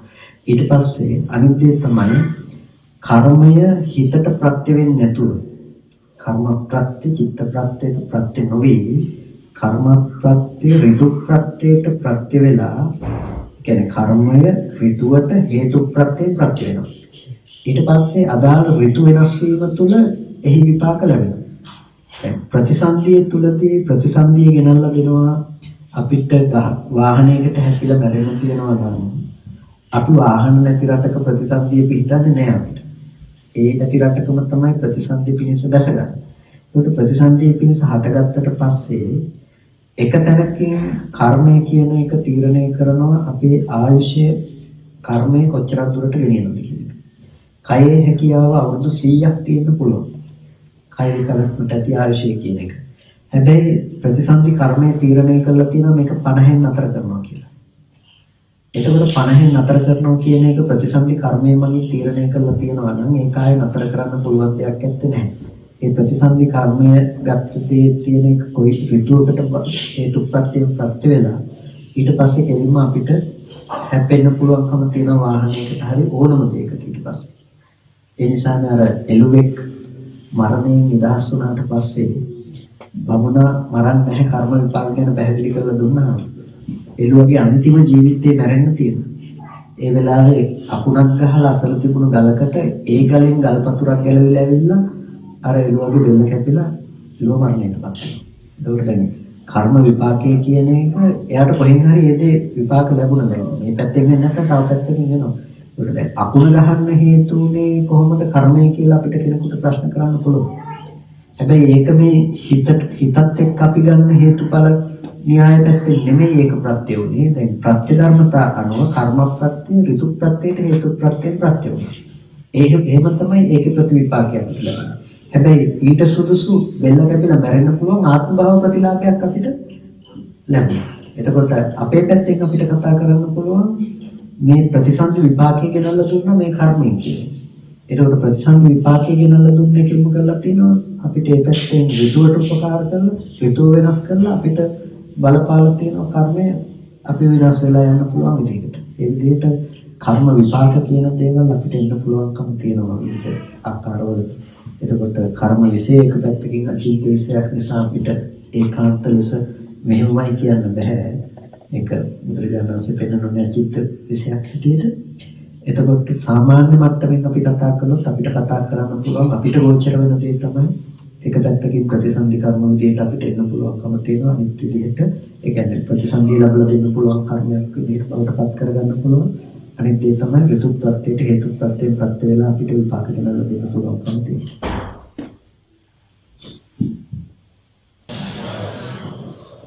කවුරුත් සත්‍යම ශ්‍රවණය කරලා යෝනිසෝ මනසිකාරාදී සිත කරගෙන වටිනා කුසල ධර්මයක් සිද්ධ කරගන්නට යුතුනේ.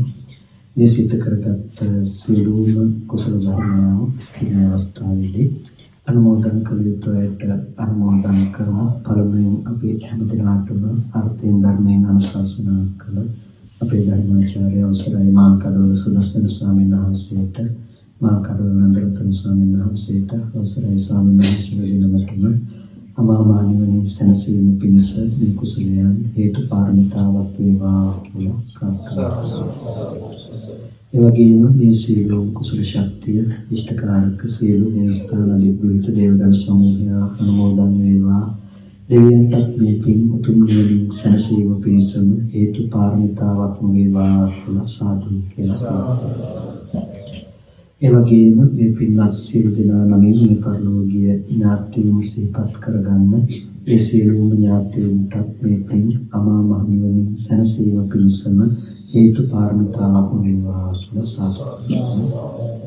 ඒ වගේම මේ සියලු කුසල ධර්මය අපි අනුමෝදන් කරනවා අපේ ගෞරවනීය විහාරාධිපති බර්මින්ගම් ජේතවන විහාරයේ විහාරාධිපති අවසරයි පූජ්‍ය කැපිටල් ගුණවංශ ස්වාමීන් වහන්සේ ඇතුළු සේනාසන වාසී ඒ වැඩවසන විහාරවාසී සියලුම ස්වාමීන් වහන්සේලාට නිදුක් නිරෝගී සුවපත් භාවයේ චිරජීවනයේ සැලසේවා. ශාසනික කටයුතු හිංසිත කරගෙන උතුම් නිවනින් සැනසීම පිණිස මේ කුසලය හේතු කාරණතාවක් වේවා කියලා සාදුනා. ඒ වගේම මේ සියලු කුසල ශක්තිය අපි අනුමෝදන් කරනවා. අද දවසේ ප්‍රධාන දායකත්වයේ දරන ලක්ෂ්මන් නාලගේ මහත්මයාට අපිට මේ හැම දිනකටම මේ ධර්මලාභය ලබා ගැනීමට ඒ ප්‍රධාන අනුග්‍රහකත්වයක් දැක්වුවා. ගෞරවනීය නායක මහින්පාණන් වහන්සේ ප්‍රධානව ඒ ලක්ෂ්මන් ගාල්ලගේ මහත්මයා එම මහත්මිය ඇතුළු ඒ පවුලේ සියලු දෙනාම ඒ පින්වත් පිරිසටත් ඒ වගේම මధుරිකා ජයවර්ධන මහත්මිය වගේම සමන් ජයවර්ධන මහත්මයාටත් ඒ පින්වත් දෙපේ ආශිර්වාද කරමින් පුරාවට පුරාගත් සාවේ චිරජීවනයේ සැලසී සෝපත් භාවයේ පිණිස කායික මානසික සැනසෙල්ල පිණිසම ධාර්මික කටයුතු යෙහින් සිද්ධ කරගෙන උතුම් නිවනින් සැනසීම පිණිසම මේ කුසල ධර්මය හේතු පාරමිතාවක්ම වේවා කියලා සාදුනා. අභිවාදන සීලස නිච්ඡං වද්දා පචායනෝ චත්තාරෝ ධම්මා වදන්ති ආයුවන්නෝ සුඛං බලං ආයුරාෝග්‍ය සම්පatti සග්ග සම්පatti මේවච අතෝ නිබ්බාන සම්පatti ඉමිනාති සමිච්ඡති.